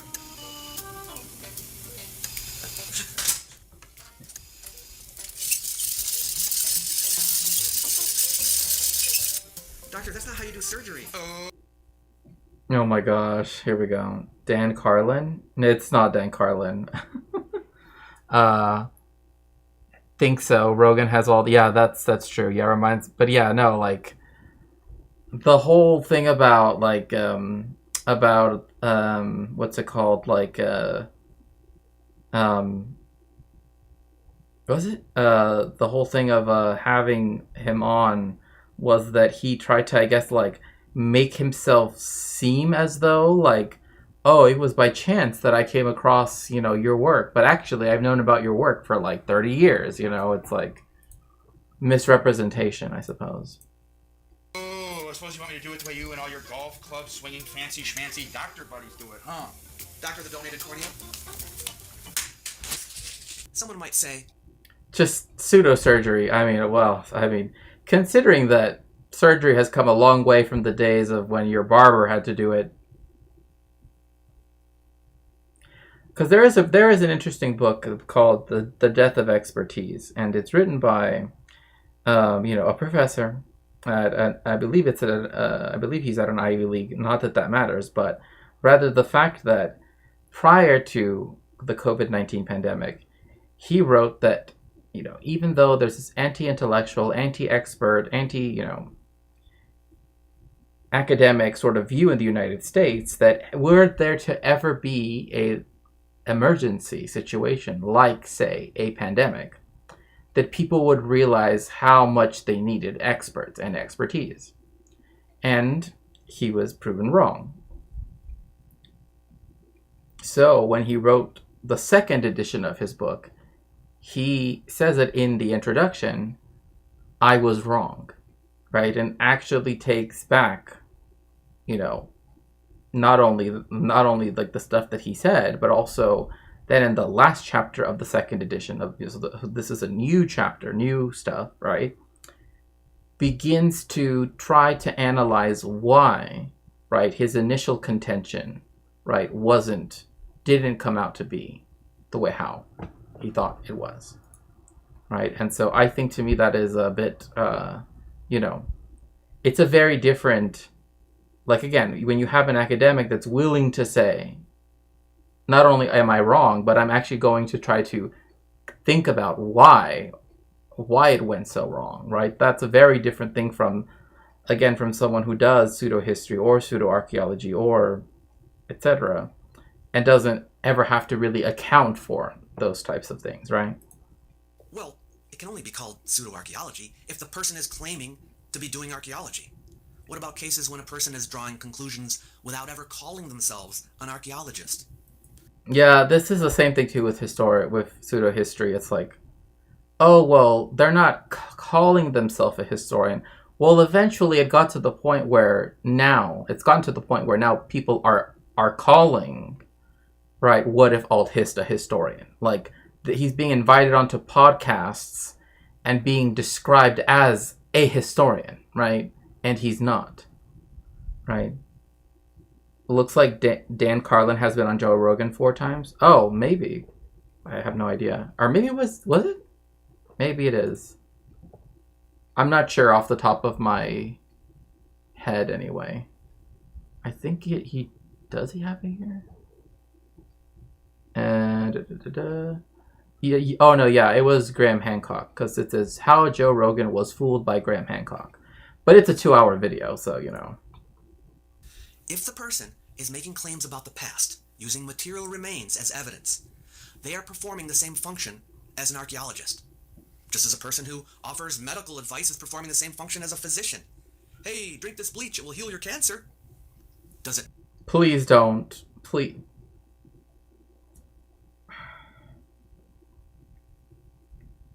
The fact that there were people that even took that seriously, let alone everything else, like, just...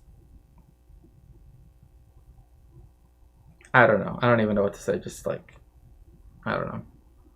It has been a sobering reality seeing how much people have and continue to deny the science of COVID, and how it takes so much more effort to debunk something than it takes to make misinformation. Yeah, and disinformation too, right? Like the fact that, like, especially, and I think so much of this is also tied to other cultural trends as well, right? Like to things like particularly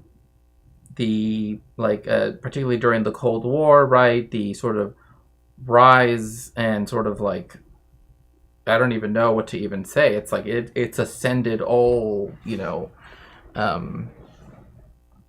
all domains at this point when it comes to like evangelical Christianity in terms of like power, right? And that it has, you know, sway over in the United States, and even other countries, right? You know, that the United States imperializes, but also like the prepper movement, like all of that stuff is just, all of this stuff concatenates to make this, you know, this like Slurpee of, you know, of disbelief for anything to do with science. I mean, just the fact that there is someone that built like an ark, right, out in, what is it, like Tennessee or something, like literally is like, I'm gonna build Noah's Ark according to what the Torah says, right? Or I guess he wouldn't have said that, according to what the Old Testament says, whatever, quote unquote, right? And it's just like, you really think there was a big boat that had 7 of each clean animal and 2 of each unclean animal? Like, you really think that that's what, you know, it's just, I don't know. Matter if they don't call themselves a doctor? No. Oops. They are on the same turf, and therefore what they are doing, or failing to do, can be called pseudo-medicine. In the same way, a person who reconstructs ancient history based on what is found in the ground and doesn't do it scientifically is doing pseudo-archeology.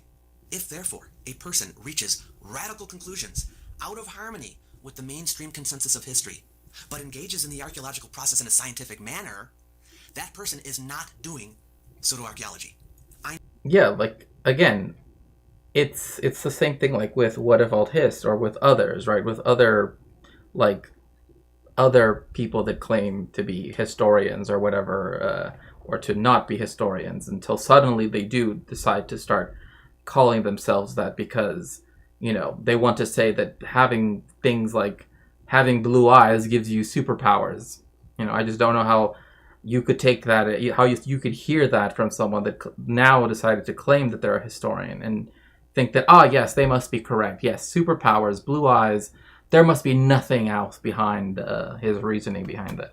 Except for, of course, the fact that he has blue eyes and, you know, also has some very sussy stuff literally in his, like, channel banner.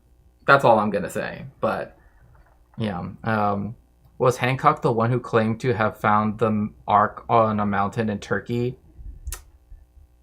I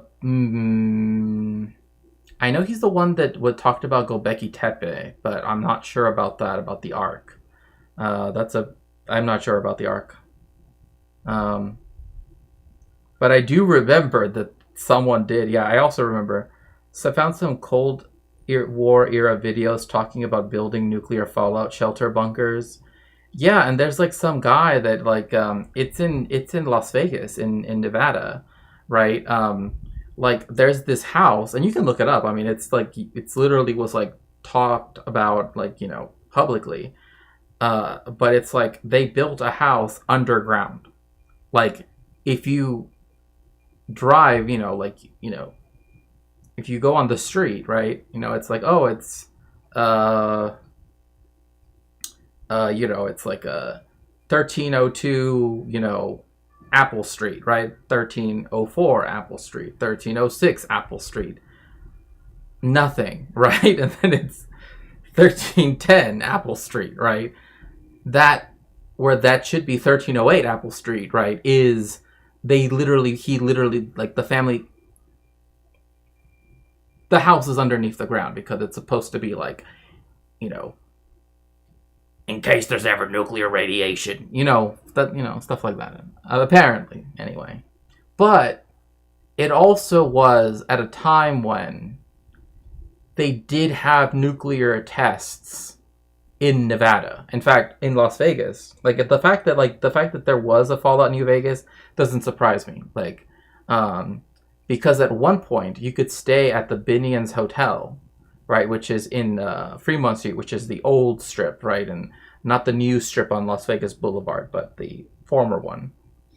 And one of the things that one of the ways how it would advertise itself was that it was the up and atom, right, ATOM, right, town, right, because you could eat a steak dinner or, you know, be, you know, poolside, whilst watching literally nuclear test happen on the other side of the mountains, you know, because of the Nevada test site.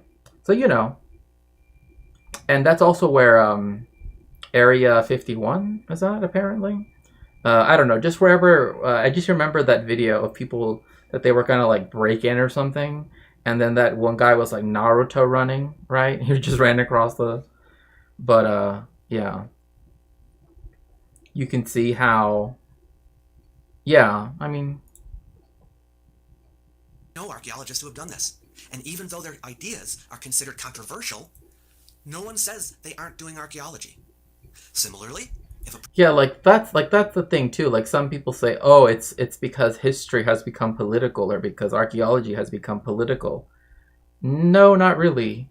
Again, if there are people who have had very discordant views with whatever was the historical consensus at the time or the archaeological consensus at the time, etc., right? And but they were still able to show how they got there, right? It's the difference between claiming that like, oh, the entire world, the blah blah blah, mouse utopia, I let me insert some like random stuff about how like the wheel wasn't invented until 1312 and in Paris, blah blah blah. I don't know, just random stuff, right? Damn, this Hancock guy is into some loony stuff. Like they moved the pyramid bricks physically. Like, oh yeah. I mean, I forget if he also does the like power plant thing. Yeah. So the original one, Fremont Street, used to connect it to the highway. I believe it's the 95 highway. I think that's what it's called.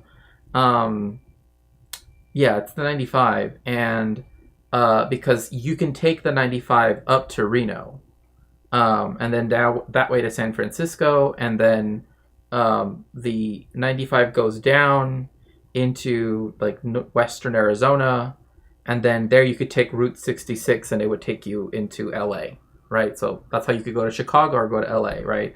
Because I think it's Kingman is the name of this town, where Route 66 and the 95, Route 95 would have had their junction.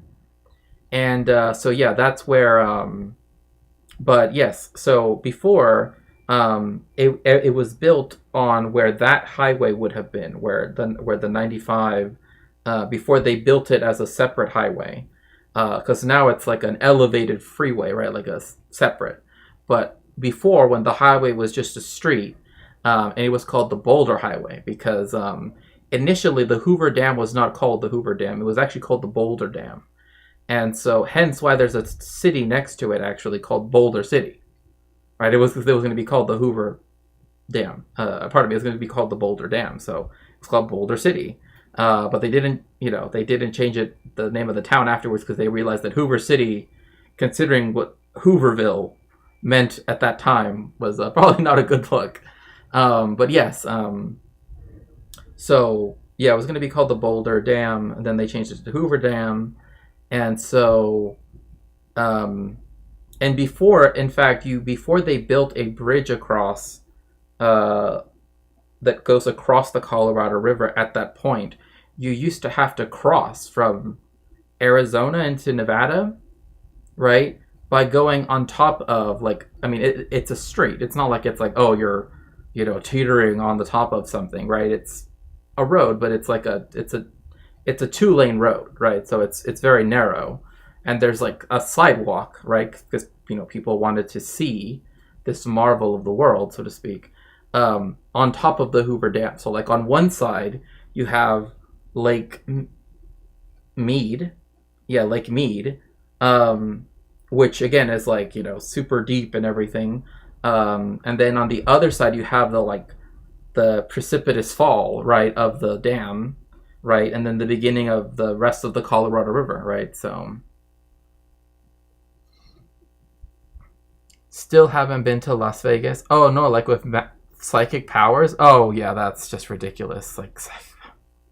But I mean, I do know that there's a lot of this like wisdom of the ancients, right, that people try to say, oh, that humanity has lost its ability to do it because XYZ, right? Like, But yeah, Hoovervilles essentially meant shanty towns, as one might imagine.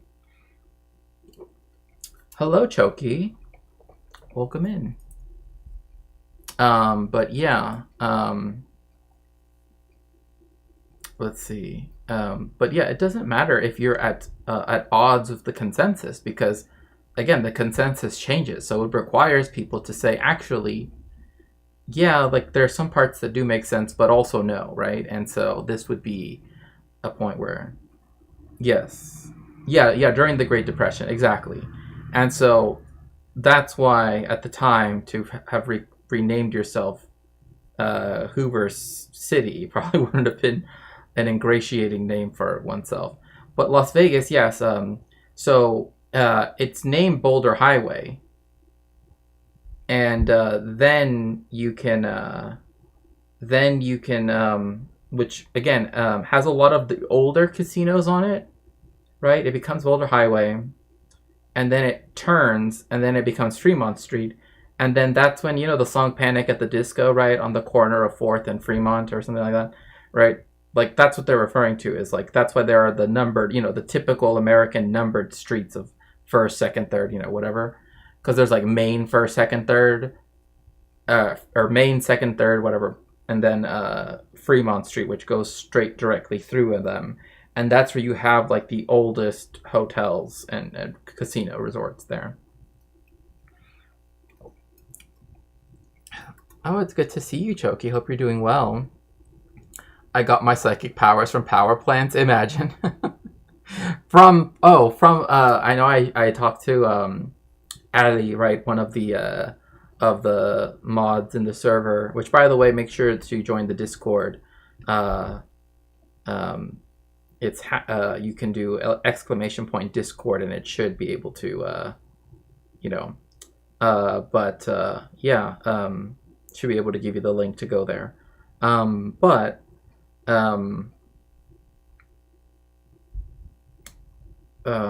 Let's see.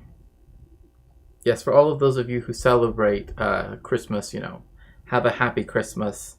And for those of you who, like me, are Hanukkah enjoyers, happy Hanukkah Eve, I guess.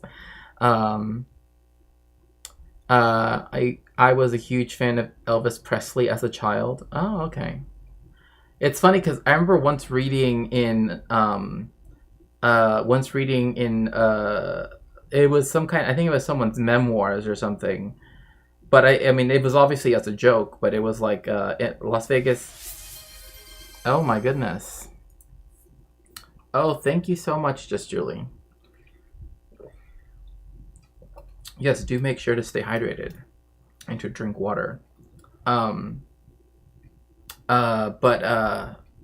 it called?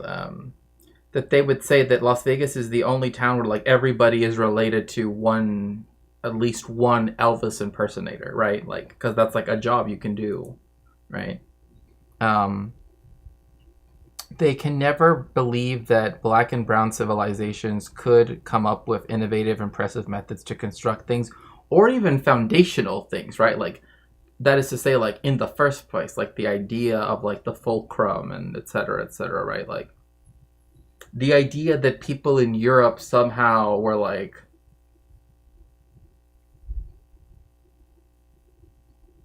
incapable, right? Is how they see it, right? It's like it involves this idea of incapacity, right? As opposed to, again, it's not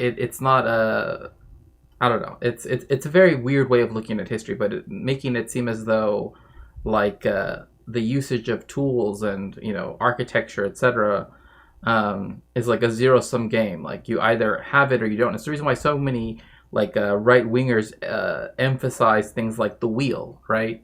When it's like in many places in Africa, for example, like in Egypt, they did have the wheel at one point, but they found it unnecessary because they have the Nile River, right? Or the River Nile, you know, there. And it's far faster to do it, to move, you know, stone, etc., using watercraft, right? It makes no sense force things onto the street, right, so to speak. So,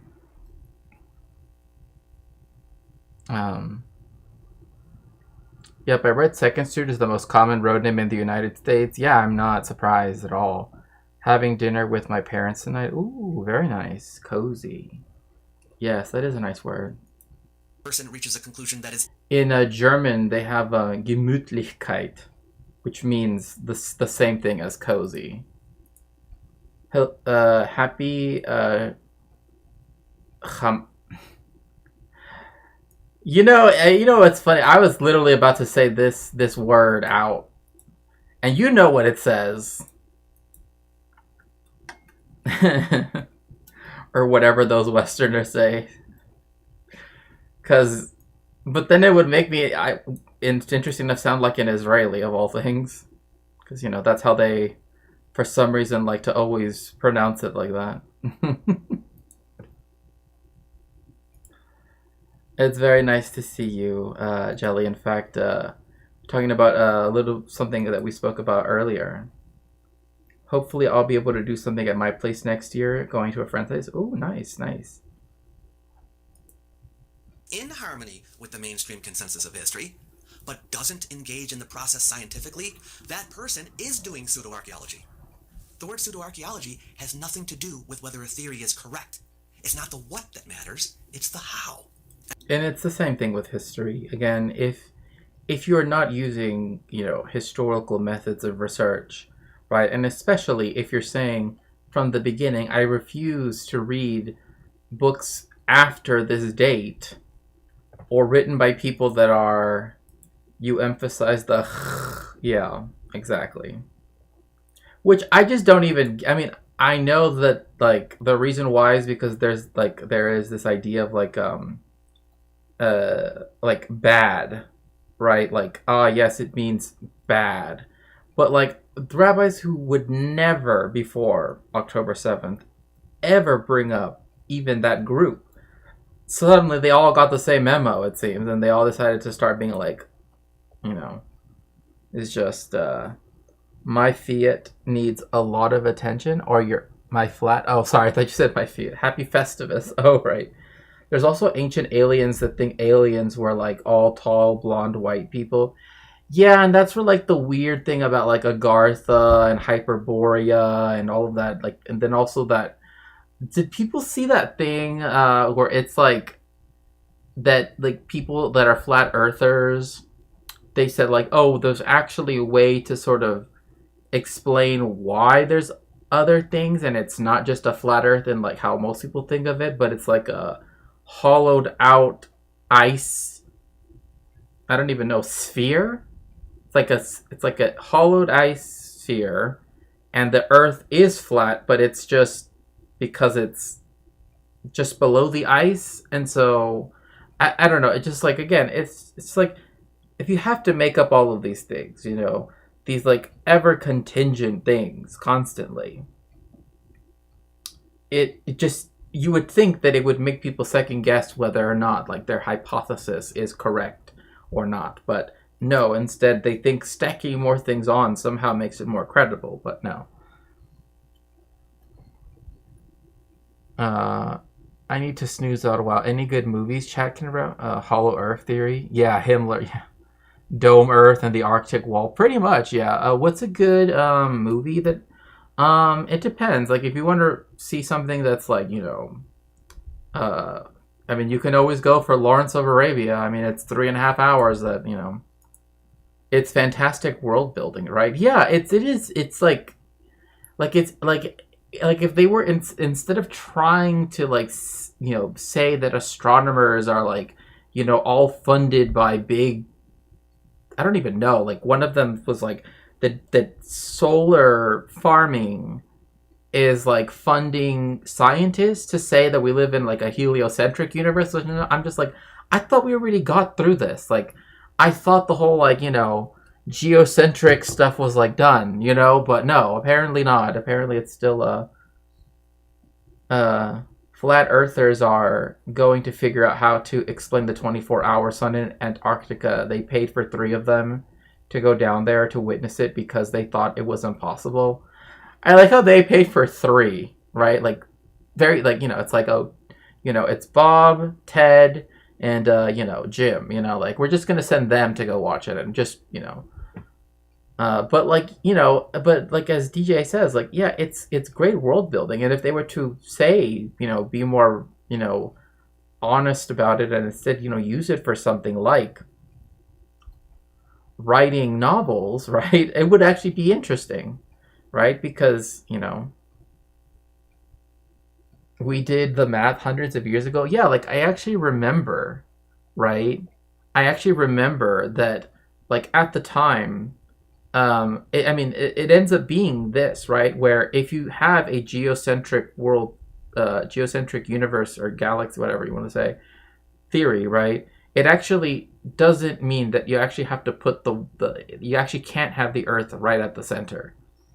Right, and I just remember seeing these like complex diagrams that they made up of these like hemicycles and stuff that are just like all of these things that had to be added on to make it work, right? But it still was like the Earth was still in the middle, but technically not. Like it wasn't at the center, but it was still center, right?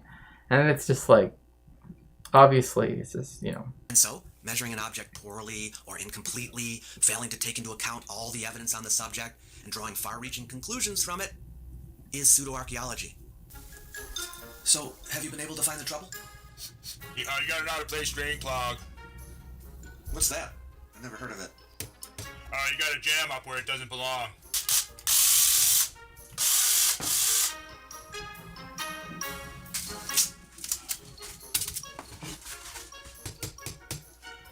Your license.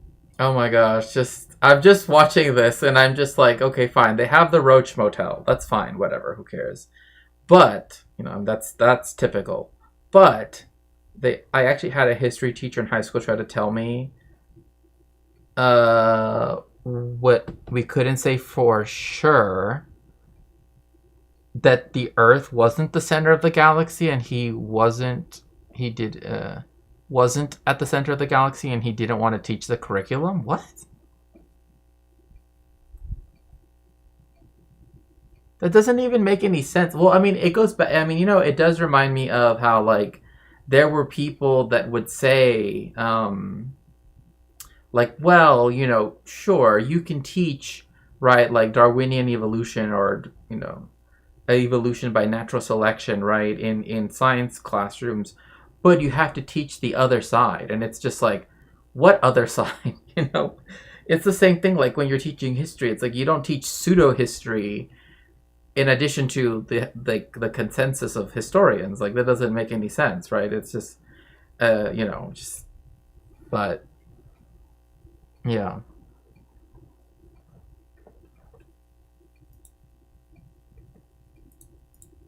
That's right. Oh, no. I'm an independent, man. Believe me, you do not want to put your trust in the plumbing establishment.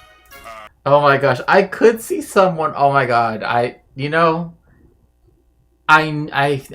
for a fact that there are people that do say, like, there are people that do say, you don't want to. Yes, the plumbing establishment. There has to be. Like, oh, those licensing organizations, they don't know what we're doing out here as independent contractors. The plumbing establishment, just like, yeah, it's always evolution or Bible, right? It's never like, swamp. Yeah. Oh, yeah. I mean, it's the same thing. Like, I mean, Deborah Lipstadt was asked this about when it came to teaching about the Holocaust. Like, you don't teach a denialism. And again, the fact that we have overwhelming evidence, right, to prove that it happened, right? It happened. You don't therefore say, therefore the opposite must be taught as well. Like, no, that doesn't even make sense. But yeah, I can so see, the whole, like, ever since people got caught up with big plumbing, like, I could see it. I can hear it. Morons. adults at best. All they care about, power and control. You need someone that thinks outside the box. Okay? Like, yeah, I mean, this is literally like the basis of like almost all podcasts, right? It's like, unlike what you're told in the, in your textbook, right? Which has this one detail wrong because, your school district is underfunded for reasons. And so you have older textbooks that don't, keep up with, all of the updates they could have. So that way they can make this point later on. Or because people don't like the way in which certain episodes of history occurred and the way how people are like not happy that they occurred, and that they don't get to reap benefit from it anymore or whatever, even though, the government, yeah. The World Economic Forum took away the lead from our plumbing ever since it's been turning the frogs, But yeah, like, it's always like, oh, we think differently. It's like, well, there's a point when it's all these people that say that they think differently. How come in so many ways they think exactly the same? Hello, Gamago. Like, it's very common for them to actually all think the same. You do know what you're doing, right? How hard can it be?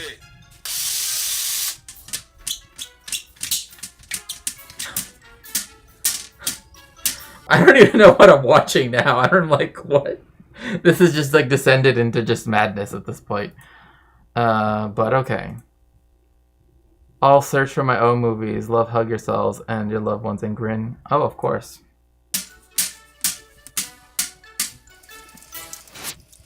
But let me be clear. Yeah, so this is how, and that was the story of the founding of America. I do believe that some people throw the word pseudo-archaeology around a little too freely. I do not agree with someone judging something to be pseudo-archaeology before looking into the matter. However, there are certain claims being made out there. Whereas with pseudo-history and what if alt hist, we've done the research. I mean, collectively as a, as a channel and, chat, we've done the research.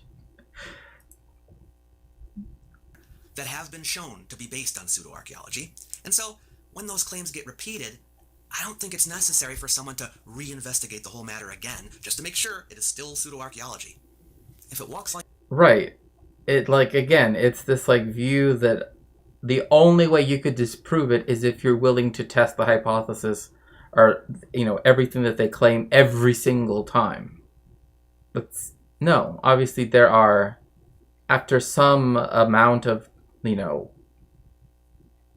like, for example, like, what if alt you always know that feminism is always going to be viewed as this horrific thing that was, like, imported to the United States that, that did these horrible things, that XYZ, that caused, the descent of civilization, or, the both sides thing is the old divide between royalty and nobility. In my honest opinion, specifically, we should be ruled by one man or a few men. We must hear both sides. Oh, so, like, yeah, like, kind of like the idea of, like, the basileos and, like, the aristokron, right? Like, the aristocracy or the oligarchy, right? Oligarchos and stuff like that, vis-a-vis a monarch. A duck. I hope that makes sense. And if you have any further questions about this, please raise them in... Now that we've finished Anne Frank's diary, let us get out our oh my gosh for an alternate viewpoint. Yeah, you don't keep entertaining it. No, you don't. Like, and that's one thing that I'm so glad Deborah wrote about, specifically vis-a-vis, like, when it comes to things like the Holocaust, but also when it comes to genocide studies. Like, there's just, like, we don't say, like, yes, like, we have to hear from the people that deny the entire thing from the, like, especially, for example, like, what's happening in Gaza, for example. Like, there have been people saying that it's been a genocide since,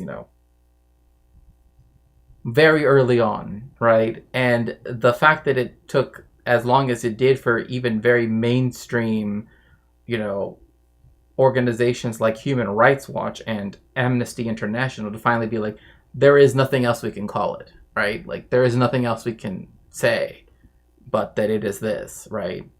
You know, speaks to the fact that at some point, you know, even the, I mean, it's kind of like what Meaty Doctors sent me the other day, right?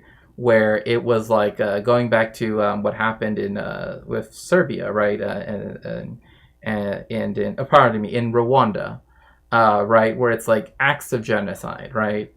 Well, then it's like, well, how many, you know, acts of genocide until it's genocide, you know? And it's like, again, technically not a single person has to die in order for it to be a genocide. So that's why every time I've ever had to deal with people just like on the internet doing anything that comes to like, you know, running defense for particularly Israel, they always talk about, well, look at the population, or look at this, or look at that. And it's always like, again, it doesn't require a single person to have died for it to be a genocide. Like, it does not, it's the same, you know, just, anyway, but. The comment section below. If you like this video, please give it a thumb. Okay, so now that we moved on from that. Okay, so. But, yeah, like, I don't even understand why some people do try to, take this view that you should try to,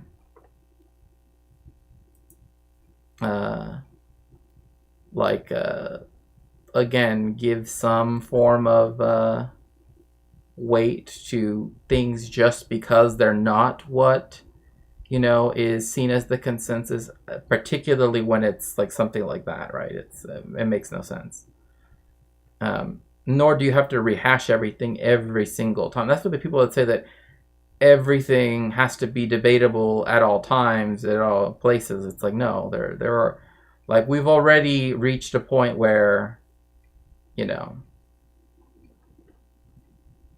yeah, not all sides. Wait a second. For regular videos on ancient cultures and Hold up. I'm just, like, the title of this video is what made me stop, because it literally says, dudes think they can prove Atlantis by measuring a vase. Like, oh gosh, like, now I'm actually, I think it's just because of the way how he worded it. Like, dudes think they can prove Atlantis by measuring a vase. Now I'm actually like, the proprietor of Uncharted X claims the results changes the game for like, climate change or no climate change. I mean, especially whenever, again, like, there's just, you know, like, how many times do we have to hear it has been the hottest blank on record, right?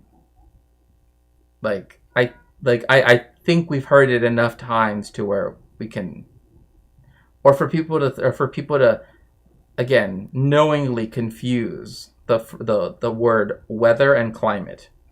Like, well, it always gets hot in the summer. Like, that's not climate. ancient precision. What is he talking about? For those not familiar with his channel, a large part of it is devoted to... Wait, were ancient computers used to design this? It's a vase. What is it? What does that have to do with the computer? I don't understand. Were computers supposed to use this as what? Like, were ancient computers used to design it? Does it need a computer? I don't know. Demonstrating that certain ancient artifacts could not have been made by known ancient cultures. All this is in an effort to make it appear plausible, even probable, that there was an ancient civilization that we don't know about, which existed thousands of years prior to all the other ones. And it was this ancient civilization that produced these artifacts. I've already made a 3.5-hour video fact-checking Uncharted X's chief claims and found them half-baked. Oh my gosh, 3.5 hours, no. Highly speculative and lacking hard data. If you would like to see it, including a discussion of the manufacture of stone vases, along with demonstrations... Wait, so how can he determine any... So that guy is like... He looks at a vase, and he's like... Or a vase, however you would like to pronounce it, right? And it's like, that's the determining factor of whether or not something is the... Like, the vase, yes. It's all of the vases. You know, it's like, that's the way. Like... I'll leave a link below. It's called Historian Reacts to Evidence for Ancient High Technology. But now Uncharted X appears to have stepped up his game. You see, in that earlier video, I challenged him to provide convincing evidence for ultra-precise manufacturing. Oh, so, okay. So this is, also, he got a rebuttal. I see. I don't even get what they're trying to do with this vase here. Like, leave it alone. Like, I don't know. I feel bad for the vase, honestly. The whole, yeah, like, just leave it alone.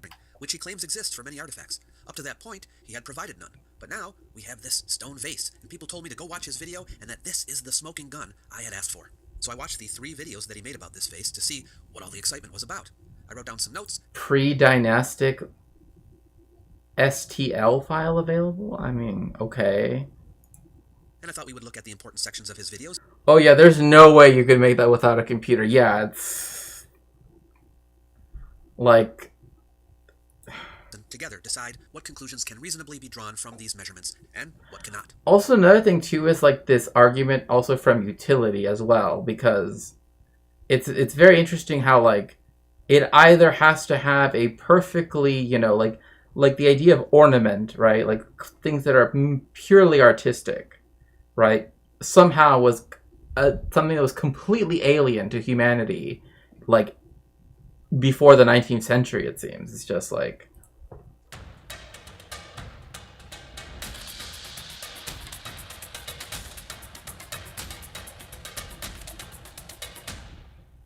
When you travel around the world looking at archaeological sites like I do, you meet people who speak all kinds of different languages. And if you're going to find your way around... Oh, it's the ad read. Yeah, we'll do an ethical react. Be able to get information and form relationships with the people you meet, make new friends. I mean, look at this. Like, it's bothered him so much. Like, his hair is even, like, like... It's always a good idea to learn how to speak the way the people there speak. There have been so many times when I've been in a situation where I need to say something important to someone. Oh, hey, that's Mexico. Once I was pouring over an estimate I received in a car rental facility, and I couldn't understand the charges. Because I was so ill-equipped linguistically, I completely failed at trying to communicate my questions. So I gave up and ended up paying more than I thought I should have. I decided then and there to be better prepared in the future. That is why I'm happy to recommend to you the sponsor of today's video, Babbel, one of the top language learning apps in the world. It's summer as I'm filming this, and summer is the season of travel. Is it the season of travel? I don't know. Like, I guess it depends. Facepalm 2, yeah. Is every explorer's must-have travel accessory for a reason. Its simple, bite-sized lessons give you the confidence to speak a new language wherever you go. Babbel teaches real-world conversations, not just repetition of what you might find in a stuffy grammar book. Their lessons prepare you to have practical conversations about travel, business, relationships, and more. Buonasera. È lei la signora Marchi? Buonasera. Sì, sono io. Sì, sono io. You can easily access it on your phone. Babbel is scientifically proven to help you start speaking. Well, I guess we learned, one conversation. Sì, sono io. A new language in 3 weeks. And you can Ma non è la ragione che posso dichiarare queste cose, like... free classes with your subscription. Down below the video is a link, and if you click on it, you'll get 60% off on your subscription. Babbel also offers a 20-day money-back guarantee. Welcome to the Myths of Ancient History series, in which we look at popular and particularly egregious examples of misinformation about ancient history. I explain how they employ pseudoscientific arguments and exactly why experts in the fields of history, archaeology, and science have not accepted these ideas. We cover everything from beliefs in lost continents to claims of advanced ancient technology. Granite, dated to pre-dynastic wait. And a few things Ben Van Kerkwyk of the Uncharted X channel says about a special artifact. Our subject here is a stone vase from ancient Egypt, carved from a single block of igneous granite. Ah, I see. Why does he need the Play-Doh? Because that's what this is, right? It's like Play-Doh. Right? Like, that's what he's holding it up with? Like, he doesn't...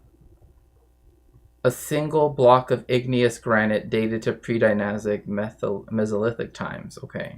Dated to pre-dynastic Mesolithic times. That is to say, it's at least 5,200 years old and potentially much older than that. Right off the bat, we have a misleading claim. Ben states that the stone vase has been dated to pre-dynastic Mesolithic times and is at least 5,200 years old. FYI, the Mesolithic period in Egypt, usually called the Epipaleolithic, preceded the pre-dynastic period. Yeah, so... And again, like, I know this is here, but, like, again, the gradual occupation of the Nile Valley is what we're talking about here, the Epipaleolithic. Which, epi means over. Like, that's like epigenetics, right? It means like, let alone you have sedentism, right? So the beginnings of an agricultural economy, hence agriculture, animal domestication, villages, right? Proto-states, hieroglyphic writing. And then this is when you finally begin to have the dynasties themselves, right? Where you have the primary center being Memphis, which is why Memphis, Tennessee, I'm not even joking, has the pyramid, Cabela's or Bass Pro Shops. Maybe he means the Neolithic? But it hardly matters. He doesn't mean it was dated to this time by any archaeologists, scientists, or historians. He means that the owner of the vase decided that it is a pre-dynastic vase, without any evidence other than it looks like it.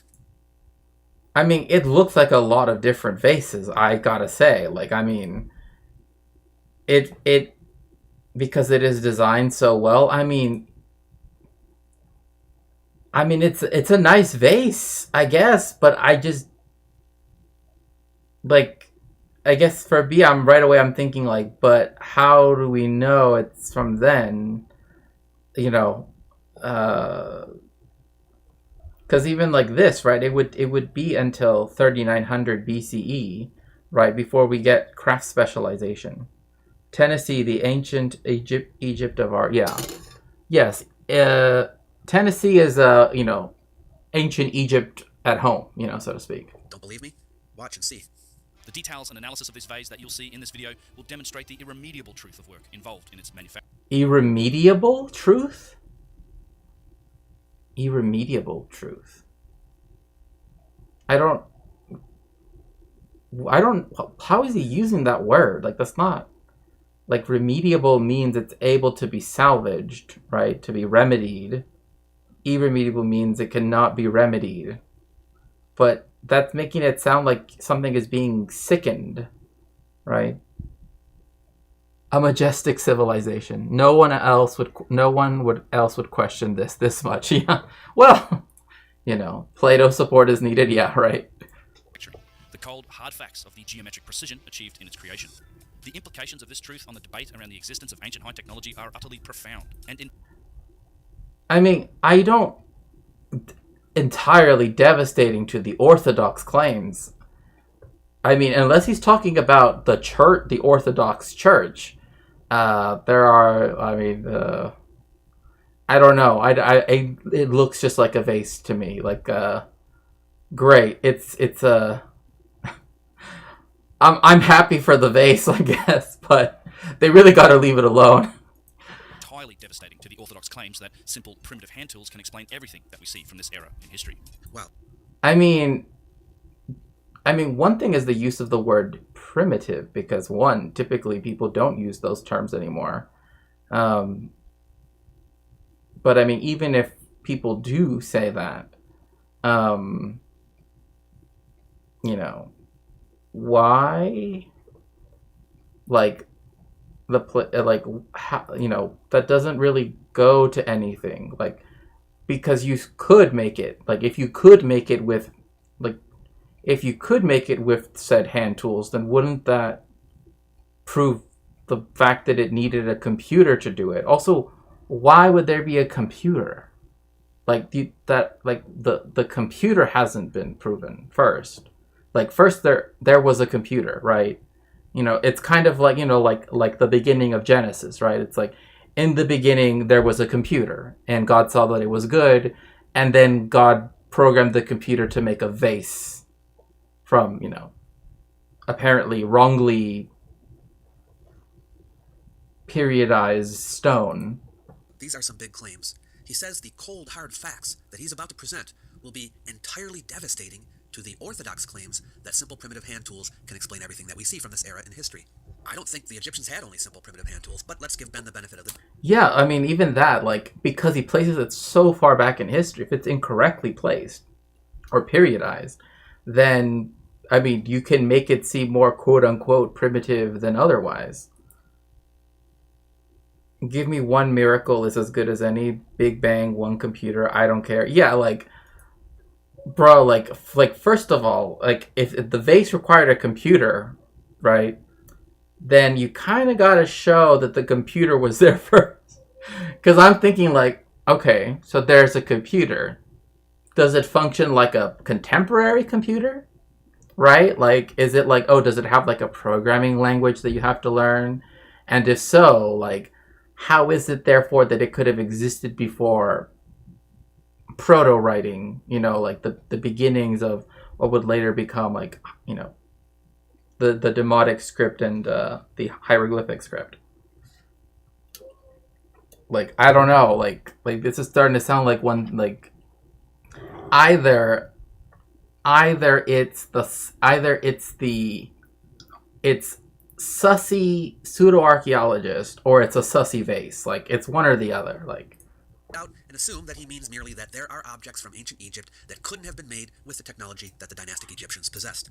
I'm not even sure he knows fully what technology the Egyptians possessed, but yeah, like, I mean, people don't even know what technology like the French had in like 1701, let alone like the pre-dynastic period of you know, Egypt. Also, at that point, who gives a fuck about a vase?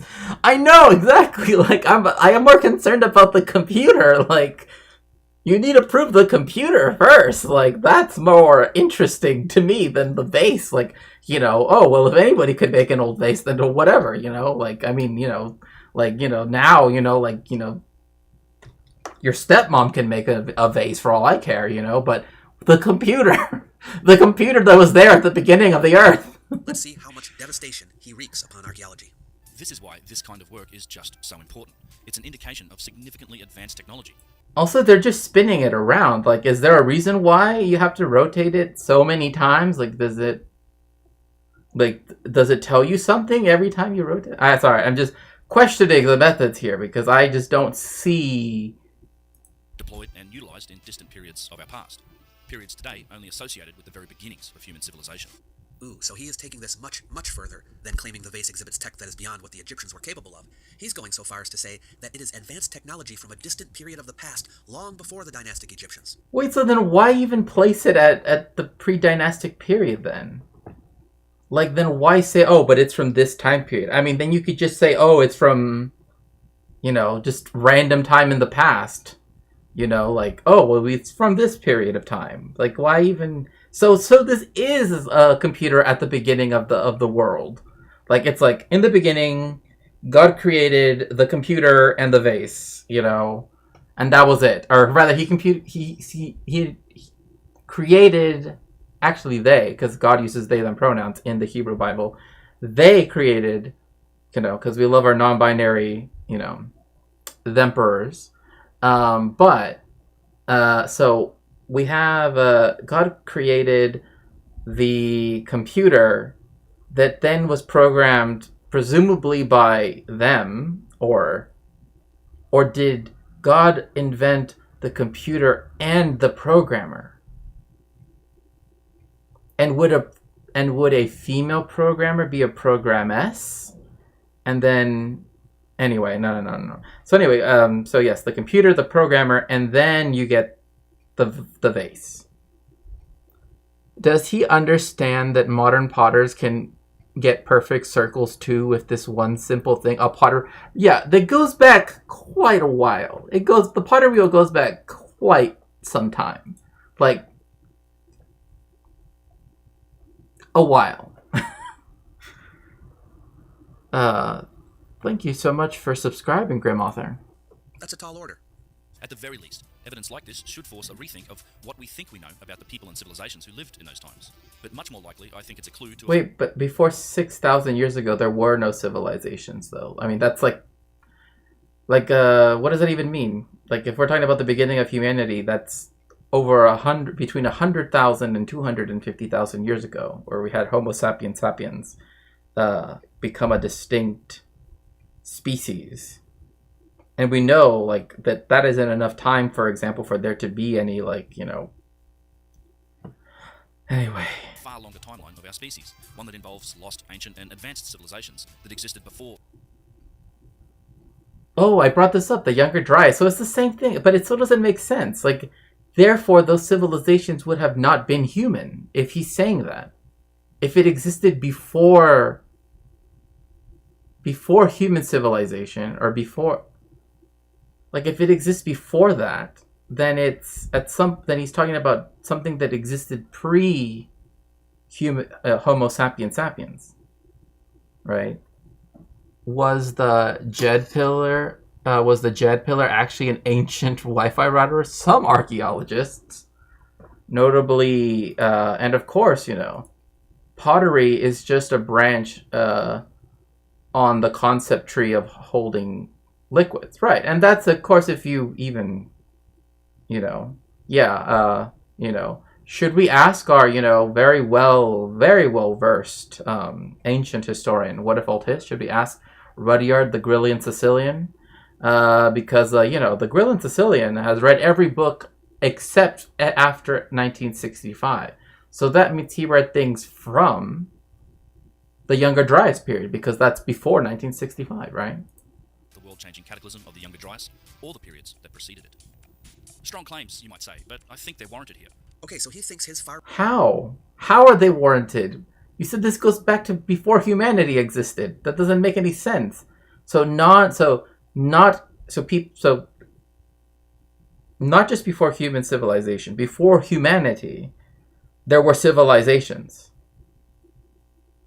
And we can tell this because of a vase? Like, how does that... like, I'm so glad that I saw the title, because it's just, like, literally, dudes think, like, they can prove Atlantis by measuring a vase, because, yeah, this is literally, like, it must have been... Reaching conclusions are warranted. I'd like you to stop for a minute with me to think about what it would take to demonstrate all of this. Let's start with the easier claim, that the stone vase could not have been made by the dynastic Egyptians. How is he trying to demonstrate that? Let's compare with what academics would do in this situation. Most academics would prepare several lines of argument to try to establish this, but Ben is relying on one argument only, at least as far as this vase is concerned. Yeah, and it's just the one vase. There are no other examples of this vase, right? They've never been found anywhere else. They've never been found outside of Egypt. They've never been, why just this one vase that you're holding up? And another thing, too, is if this vase is so unique and special, why are you holding it up with Play-Doh? That's the thing I'm not getting. If it's so special, right, why is it that you're just, revolving it around on, a turntable? It's just... I don't know. It's just... I don't know. And if it wasn't the Egyptians, it had to be the Atlanteans, right, of course, whose earliest description we have is from someone who didn't live in Egypt. That is Plato in the Critias. Again, it's just saying, this is too realistic looking for it to have been the Egyptians. Is again, kind of what Swamp Goth went over is we need to know about the computer, though. This computer must be something if it's literally just beyond comprehension. This is the argument that the vase was made to a degree of accuracy unattainable by the dynastic Egyptians. This argument is based on the premise that accuracy in manufacture indicates the society of origin, or at least rules out the society of origin. That doesn't even... Because, again, that's... It is interesting how he said it, though. It rules out the society of origin, right? Because that's precisely the way in which a lot of this stuff is, right? That it's too advanced, quote unquote, for the society that it is found in, right? And so therefore you can infer from that what they're saying about that society, right? To have made it, to have produced it. But they don't prove that, right? They don't show that, especially not with a single object. But especially when you need an object that requires a much more advanced object to create it. We didn't need a 3D printer to make, whatever, a strawberry donut, right? We could already make that, right? We need to explain why the contingency is there in the first place.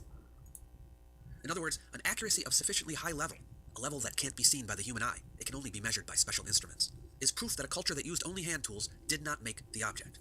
Mind you, this is a controversial premise.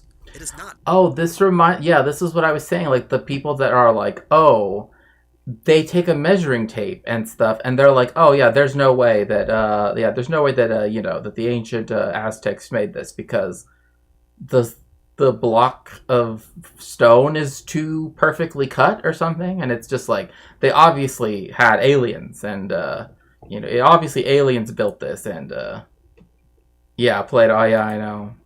A commonly accepted principle in science, nor is it used by scientists as a method of dating artifacts. This is a premise that is not easily validated either, because it is based on the assumption that something can't be done. How do you prove a negative? As soon as a few securely dated artifacts made by hand are shown to have a high level of accuracy, this principle is toppled. But for the sake of discussion, I will set this aside for now, and assume the principle has some validity, and see how we build. Which, again, this is very charitable, and again, it's something that we are not enjoined to do, right? Like, academics, right, historians, archaeologists, scientists of all kinds, right, do not actually have to entertain it. Like, just at that point, we can be like, no, it can be discarded. But there are some people that think that just because, and again, this is also for other reasons why, like in the United States, where you have this whole long trajectory of people saying, oh, if they reject me from the consensus, right, from the established or the orthodox position, therefore, somehow that must mean that I'm correct. When again, it's not about the conclusions you draw if it's based in the correct methodology. It's instead the fact that there is no methodology, or that there is some principle that just like, again, runs against logic itself, right? So, assuming scientists accept the principle as valid, how would they go about demonstrating that granite or other hard stone vases were not made by the dynastic Egyptians? First, I expect they would gather up a significantly large sample size of hard stone vases from the time period under consideration, randomly selected, and measure them with high accuracy instruments. Then, they would analyze the data to see how accurate in general the vases are as a whole. This would give them an idea of the overall accuracy of their manufacture.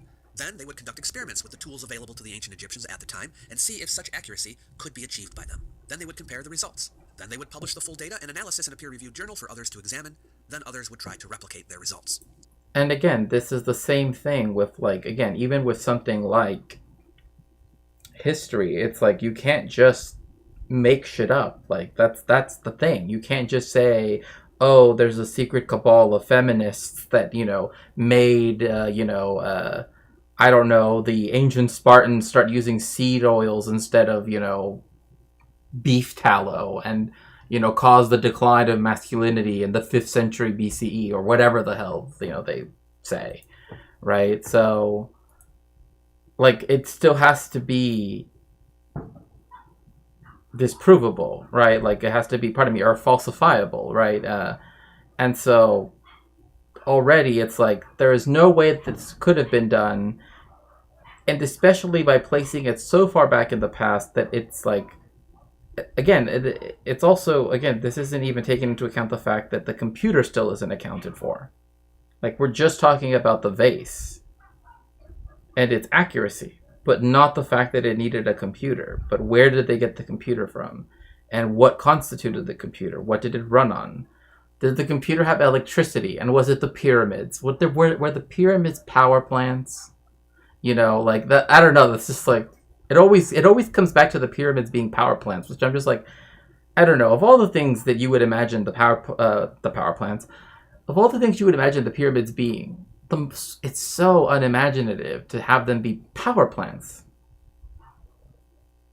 What is the obsession with seed oils? It's like they transferred the soy scare onto that. Yeah, no, it's true. It's true. They completely just, yeah, it's a lot of like everything. Like they're saying just everything to do with seed oils, like all of the BAP orbiters, they all do the same thing. Even the one that tells people to like put beef tallow on as, I mean, not sunscreen, but whatever sunscreen, whatever the, I don't know, like, he says if you're going to go out to the sun that you should not wear sunscreen. Instead, you should put beef tallow. on your skin, which, oh, just the thought of that, like, oh, you know, just, I hear a puppy. Or Ben Carson's theory that there were big grain mills. Oh, yeah, well, I mean, at least that would explain. No. After that, if the methods employed and analysis pass scrutiny, then people's minds will be swayed, and the prevailing opinion would be overthrown. Yes. Also, another thing, too, is, like, people act like because you have an area of like, because you have a degree, you know, of such high caliber, or whatever you want to say, however you want to call it, in something, that must mean you're, like, also good at other things, like, to the same level, right? Like, no.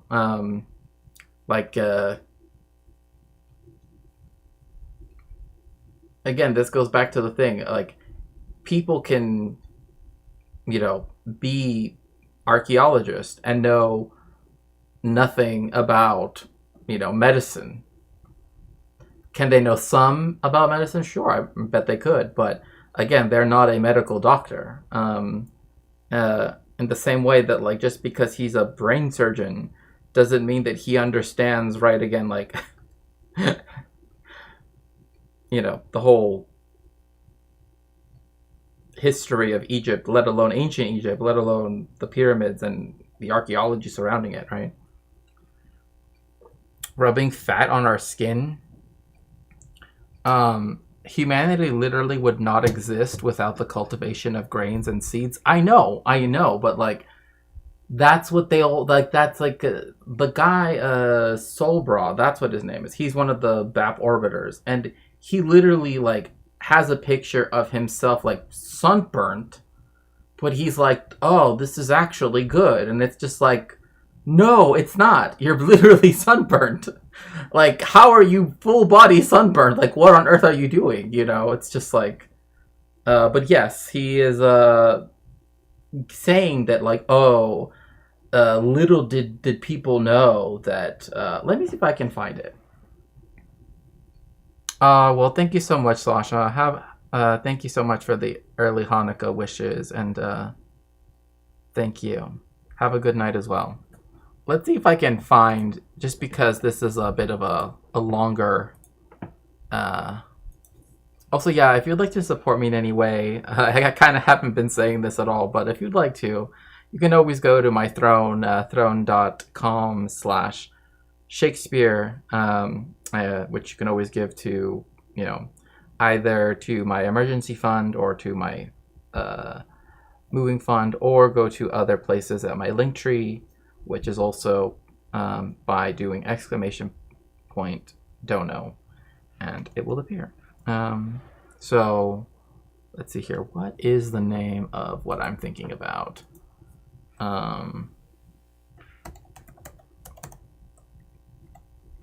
Oh, there we go. I think it was a video by this creator that talked about, what was it about? Was it Matt Walsh? I think it was Matt Walsh, but I could be wrong.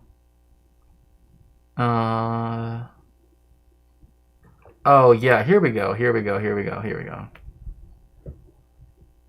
Talking about this. Do commands work? They should work. But if not, okay.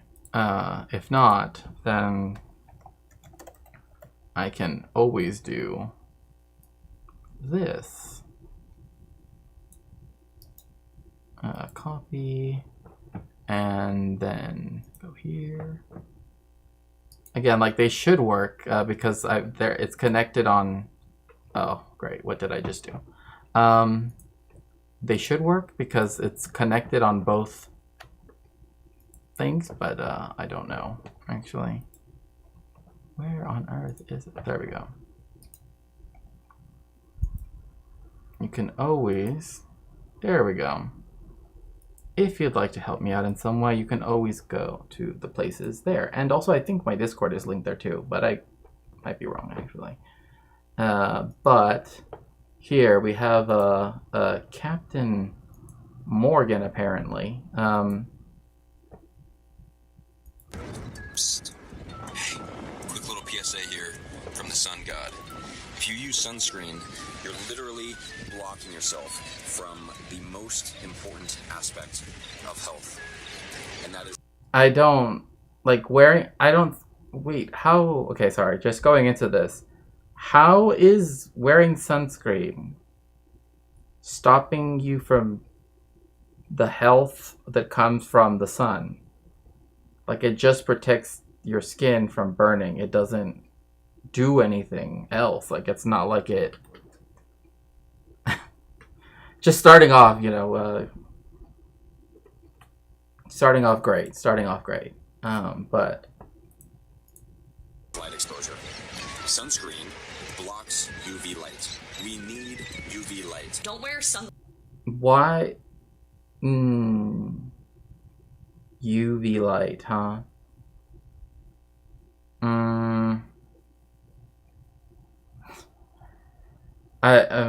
Okay. Fine. Anymore because your eyes take. Yeah, that's exactly. His speed running it, but of course, you know he, you know. I mean, yeah. Apparently, yeah. You know. In how much sunlight is out during the day, it actually produces the melanin to protect your skin. I'm not a doctor.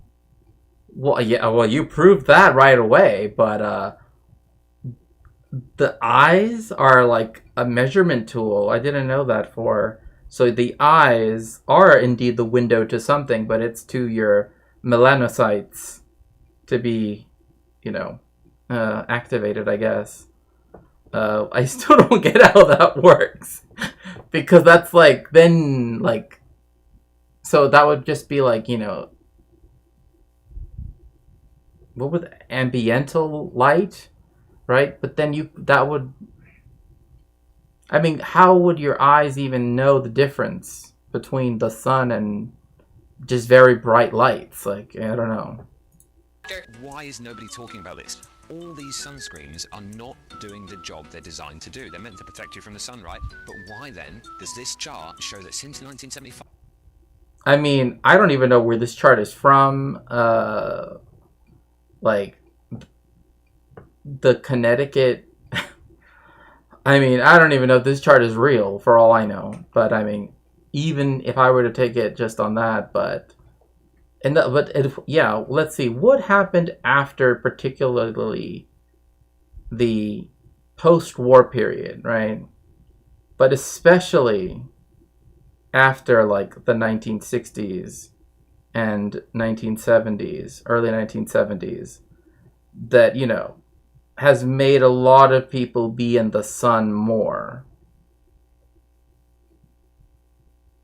Like, it surely is not, I don't know, large movement of people to the Sun Belt from the Rust Belt. Surely it's not things like that that also contribute to this. Surely not. The increase in skin cancer rates is going up and up and up the more sunscreen. Oh, I just realized what his shirt says. Immune system on. I mean, gosh, I hope so. I mean, at this point, I don't know. Like, I mean, what is it that they want sunscreen to do, though? Like, that's what I don't understand. Like, the fact that more people have this just goes to show that most people aren't actually well educated, necessarily speaking, on, you know, the how you're supposed to reapply sunscreen, right? Like, you're supposed to reapply it every 90 minutes, or, like, I mean, it tells you a certain time amount. But most people put it on, like, in the morning, or they have it as part of their makeup or whatever it might be. And that's the only time that they apply it, right?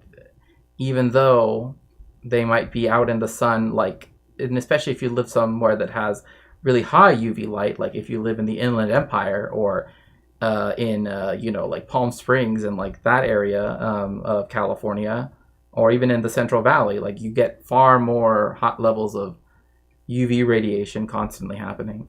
Yeah, I know, just the shirt. I'm just like, come on, like... ...used makes no sense, right? It's not having good health outcomes for our populations. All sunscreens are filled with toxic chemicals that absorb right in your bloodstream and disrupt your hormones? What? Oh no, not as soon as you hear just some like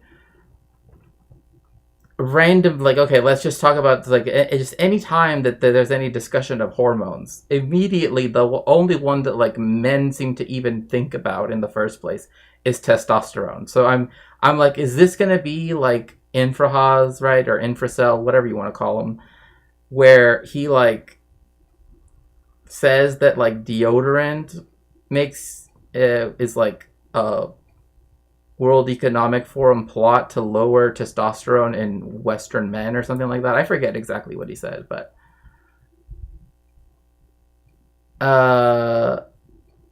hi, I started watching a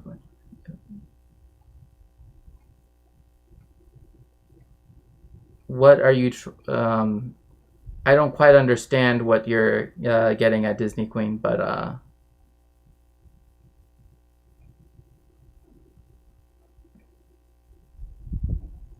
regardless, since you're saying something that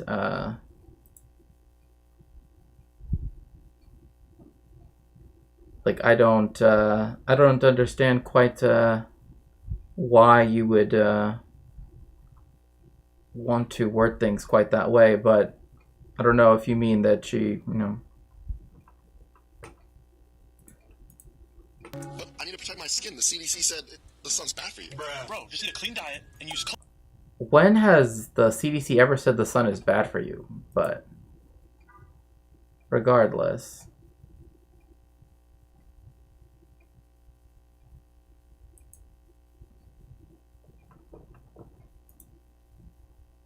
Coconut oil has a natural, along with the deep conditioning treatment, you are also, I mean, your hair safe? Your hair? I mean, I guess that's, sure, fine, your hair, but your hair, that's, okay, fine, whatever, I guess. Coconut oil as your sunscreen, and you're going to be way healthier. Is all it takes to make your own animal-based sunscreen. So this is an improvised double boiler. Animal-based? Just an inch of water in there that I'm going to boil. 2 tablespoons of beeswax, half cup coconut oil, and half cup of tallow. Melt these, mix them. See, beef tallow. See what I mean? It's beef tallow. Like, yeah. I don't know why it's beef tallow of all things, but like beef tallow, I guess, is just, I don't even know what they want it to do. Like, that's the thing I don't quite get, is like, what exactly are they trying to... Together, and then I'm going to add the zinc. So in my video on Bear Grylls, the system is up. Yeah, whoa. The damage caused by rancid seed oils? Well, oh, that was Bear Grylls. Ah, I see.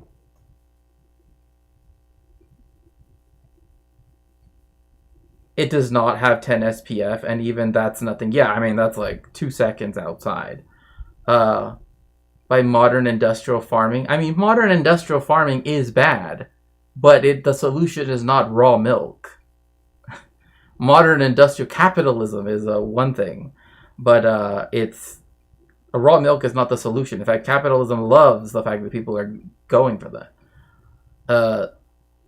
The sun for the it's not the sunscreen that causes the damage.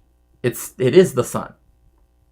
So caused by our modern, like, that's just like, again, there are some, like, this is an issue too, where it's like, yes, but what's worse is that, like, the system is never capitalism. In fact, if anything, the likelihood that they are going to have you, buy some course or invest, quote unquote, in some crypto thing, like, reach nears 1 every single time.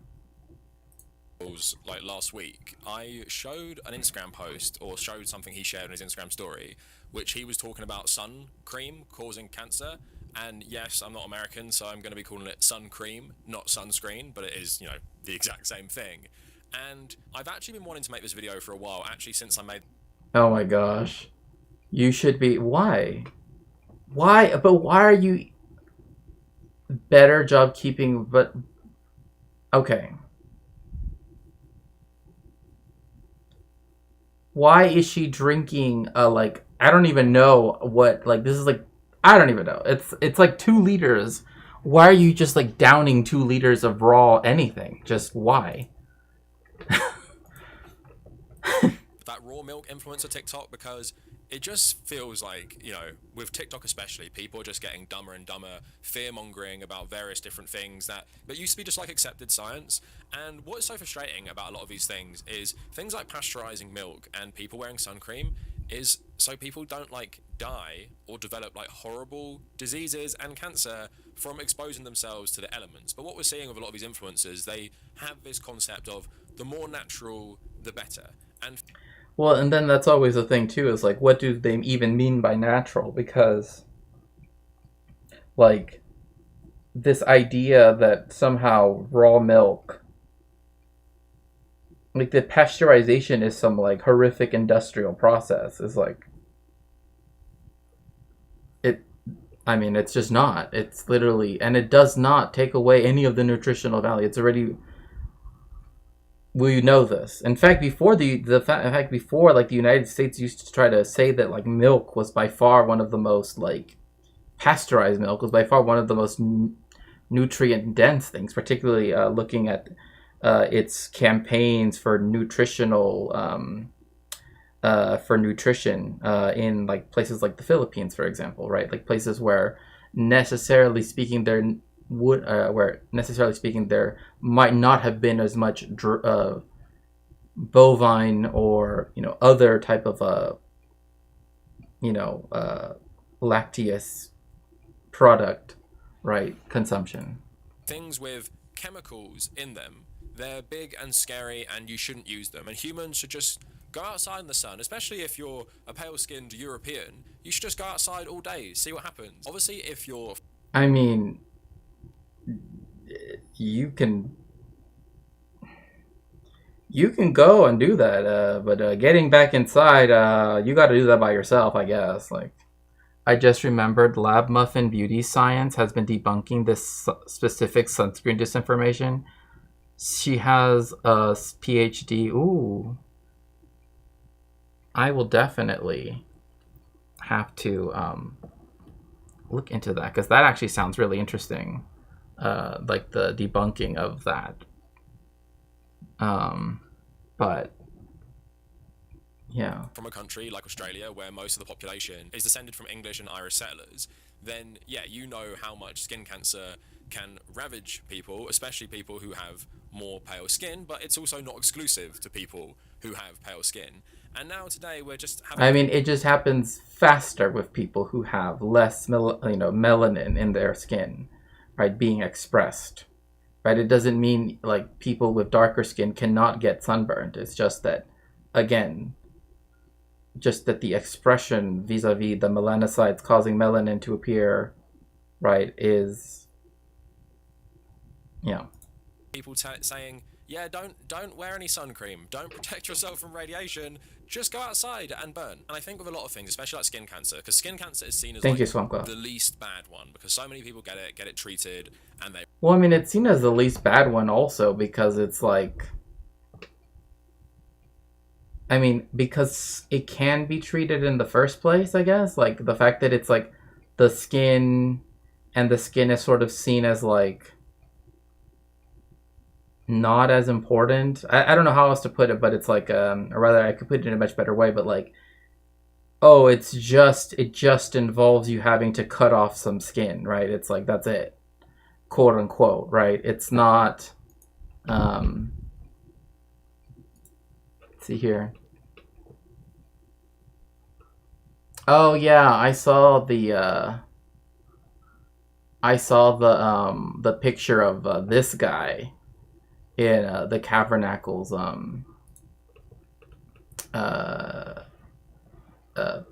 thumbnail. Recover.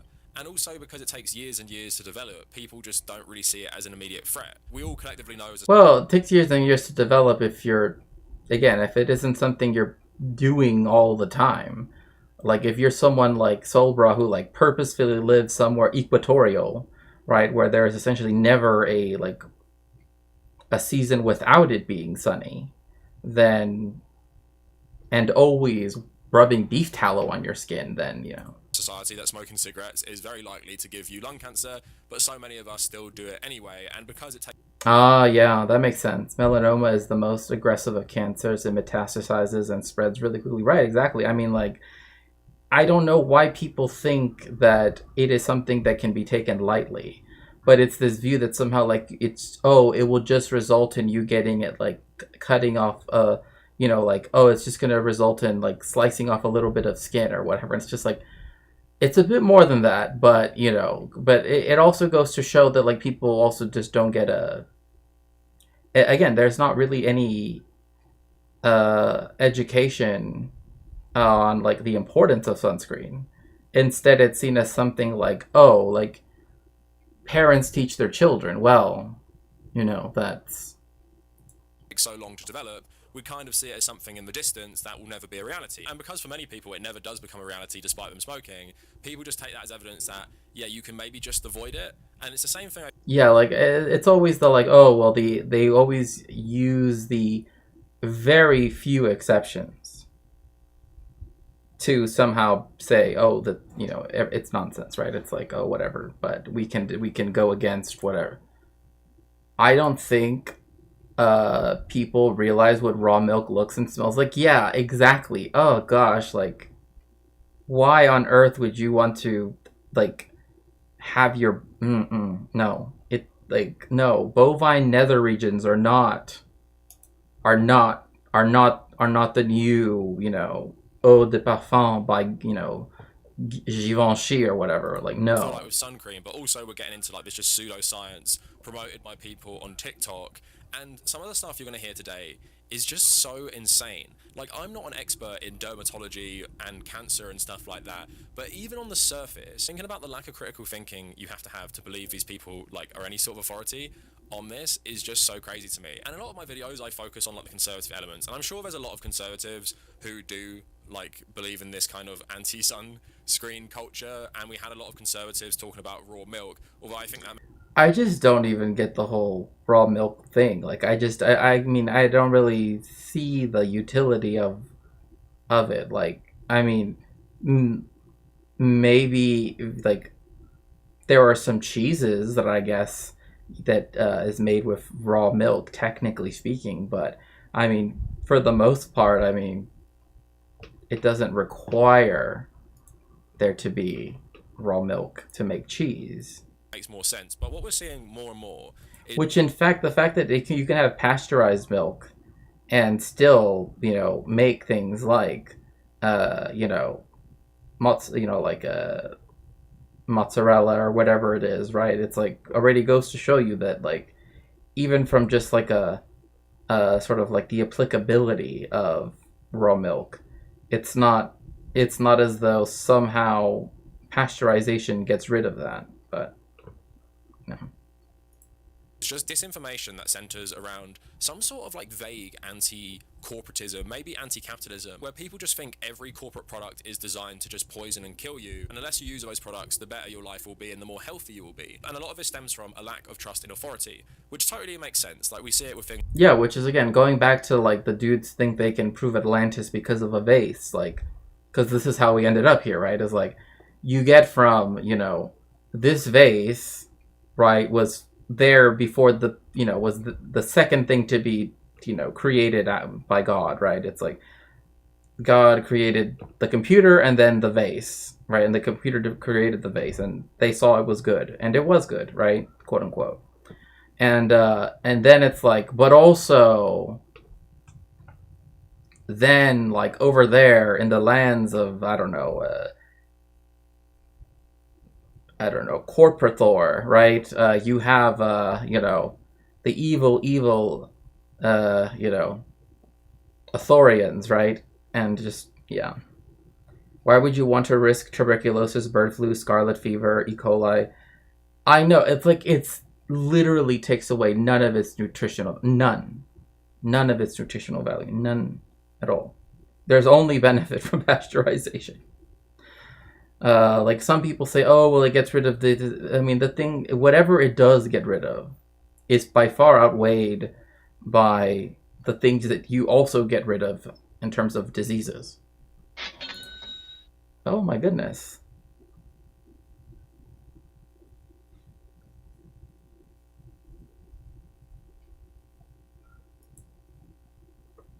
Let's see.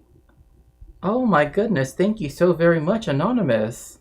Thank you so much for your contribution towards the emergency fund. Thank you. I really appreciate that. That is so very kind of you. And wow, thank you. I was not expecting it to get anywhere near where it is now. Thank you. That's very, very generous and very, very kind of you. And thank you to everybody that has contributed. Honestly, it's as I said, I wish that I had better, but yeah, thank you again. Yeah, yay, Doro, yes. Of the pandemic, the CDC has to play politics and play politics with the world's biggest capitalist economy, so it will tell people to go Yes, big thank you to Anonymous. back to work, and like you don't have to wear a mask and stuff during the height of the pandemic because they're pressured to by the government, right? We have things like the FDA as well, which is still like a political body which does do important and good work, but also lets things slide, especially when it comes to things like pharmaceuticals. That's before we talk about how Big Pharma is totally in bed with the Oh my gosh, big farmer. But no, yeah, thank you everybody that has been helping me out through this entire just time that I've been needing the help, because I know it can be very difficult to reach out and ask to, especially for something, like this. So again, I just really appreciate each and every one of you, and each and every one of you that is in chat and is watching and has been watching. And yeah. Do I have a blue sky? I do. It's shakespeare.bsky.social. government, as it many times poisoned people for profit and got away with it. Think about the Sacklers, Purdue, and the opioid crisis, which has estimated to kill like 600,000 Americans over like 25 years or something, right? So people should distrust authority. People should distrust big business. But I think it can get such a point, people just don't know what to believe. And because you don't have the critical thinking skills of, yeah, I know like pharmaceutical companies are terrible, but I also know the trusted sciences, you should protect your skin from UV rays and stuff. For a lot of people, those two thoughts can't exist in their head. And when someone starts saying something like, oh yeah, sun cream is the thing that causes skin cancer, not the sun itself, they just start... Yeah, that just doesn't even make sense. I mean, like, it's like I've seen people post like again, the people that sort of believe this, like, post things of people like back in the day, so to speak, and usually it's some painting. So, how do we even know? But someone pointed out the fact that you very rarely see people, like even in older films and in older shows, right, when people are working out in the sun, right, that in fact, you see this, for example, if you see people that do, landscaping or, carpentry, right, or, stuff like that, construction, they are actually, typically, they are wearing stuff that's covering a lot of their body up. They're not wearing, like a tank top and some shorts. It's quite the opposite. They're wearing long sleeve shirts and they're wearing hats that, cover them around and everything, because again, they don't want to get their skin all burnt up. So, yes, I know. Thank you so much. To believe it because of these influencers who seem like they know what they're talking about. So what I'm going to do is I'm just going to outline like very basic facts about skin cancer, about sun cream, and about obviously why you should wear it if you're going outside during peak hours in the sun. Then we're going to break down the 3 different types of anti-sun cream influencers we're looking at and conspiracy theories they push. And then I just want to watch a bunch of TikToks and basically just react to them. I have watched them. Oh my gosh. Oh, TikTok reactions. You also want protection from the radiation dehydrating you. Right, exactly. Like, that's the reason why you have people that, again, if they are, exposing themselves so much to the sun, it eventually results in, like, their skin, needing a lot of just a lot. Because again, there is no like reparative side, right? Like it just drains out the like the moisture. It just drains out, all of these things, and you don't really ever get that back if you don't do anything, right? So, but let's see here.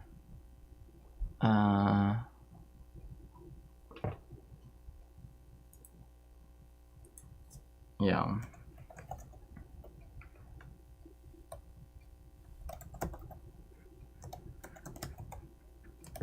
Okay, well, first of all, I want to thank all of you that have joined me today so far. Thank you very, very much. And thank you very much to everybody who donated and has helped. If we could all get in the machine on Twitch so we can head on to Marcus's stream, make sure to tell him hello. And again, thank you so much for joining me, and I will see you all very soon. And for those of you on YouTube, I don't know, is there anyone, Swamp Goth or Full of Nicks, that you would want to link to for people to go to?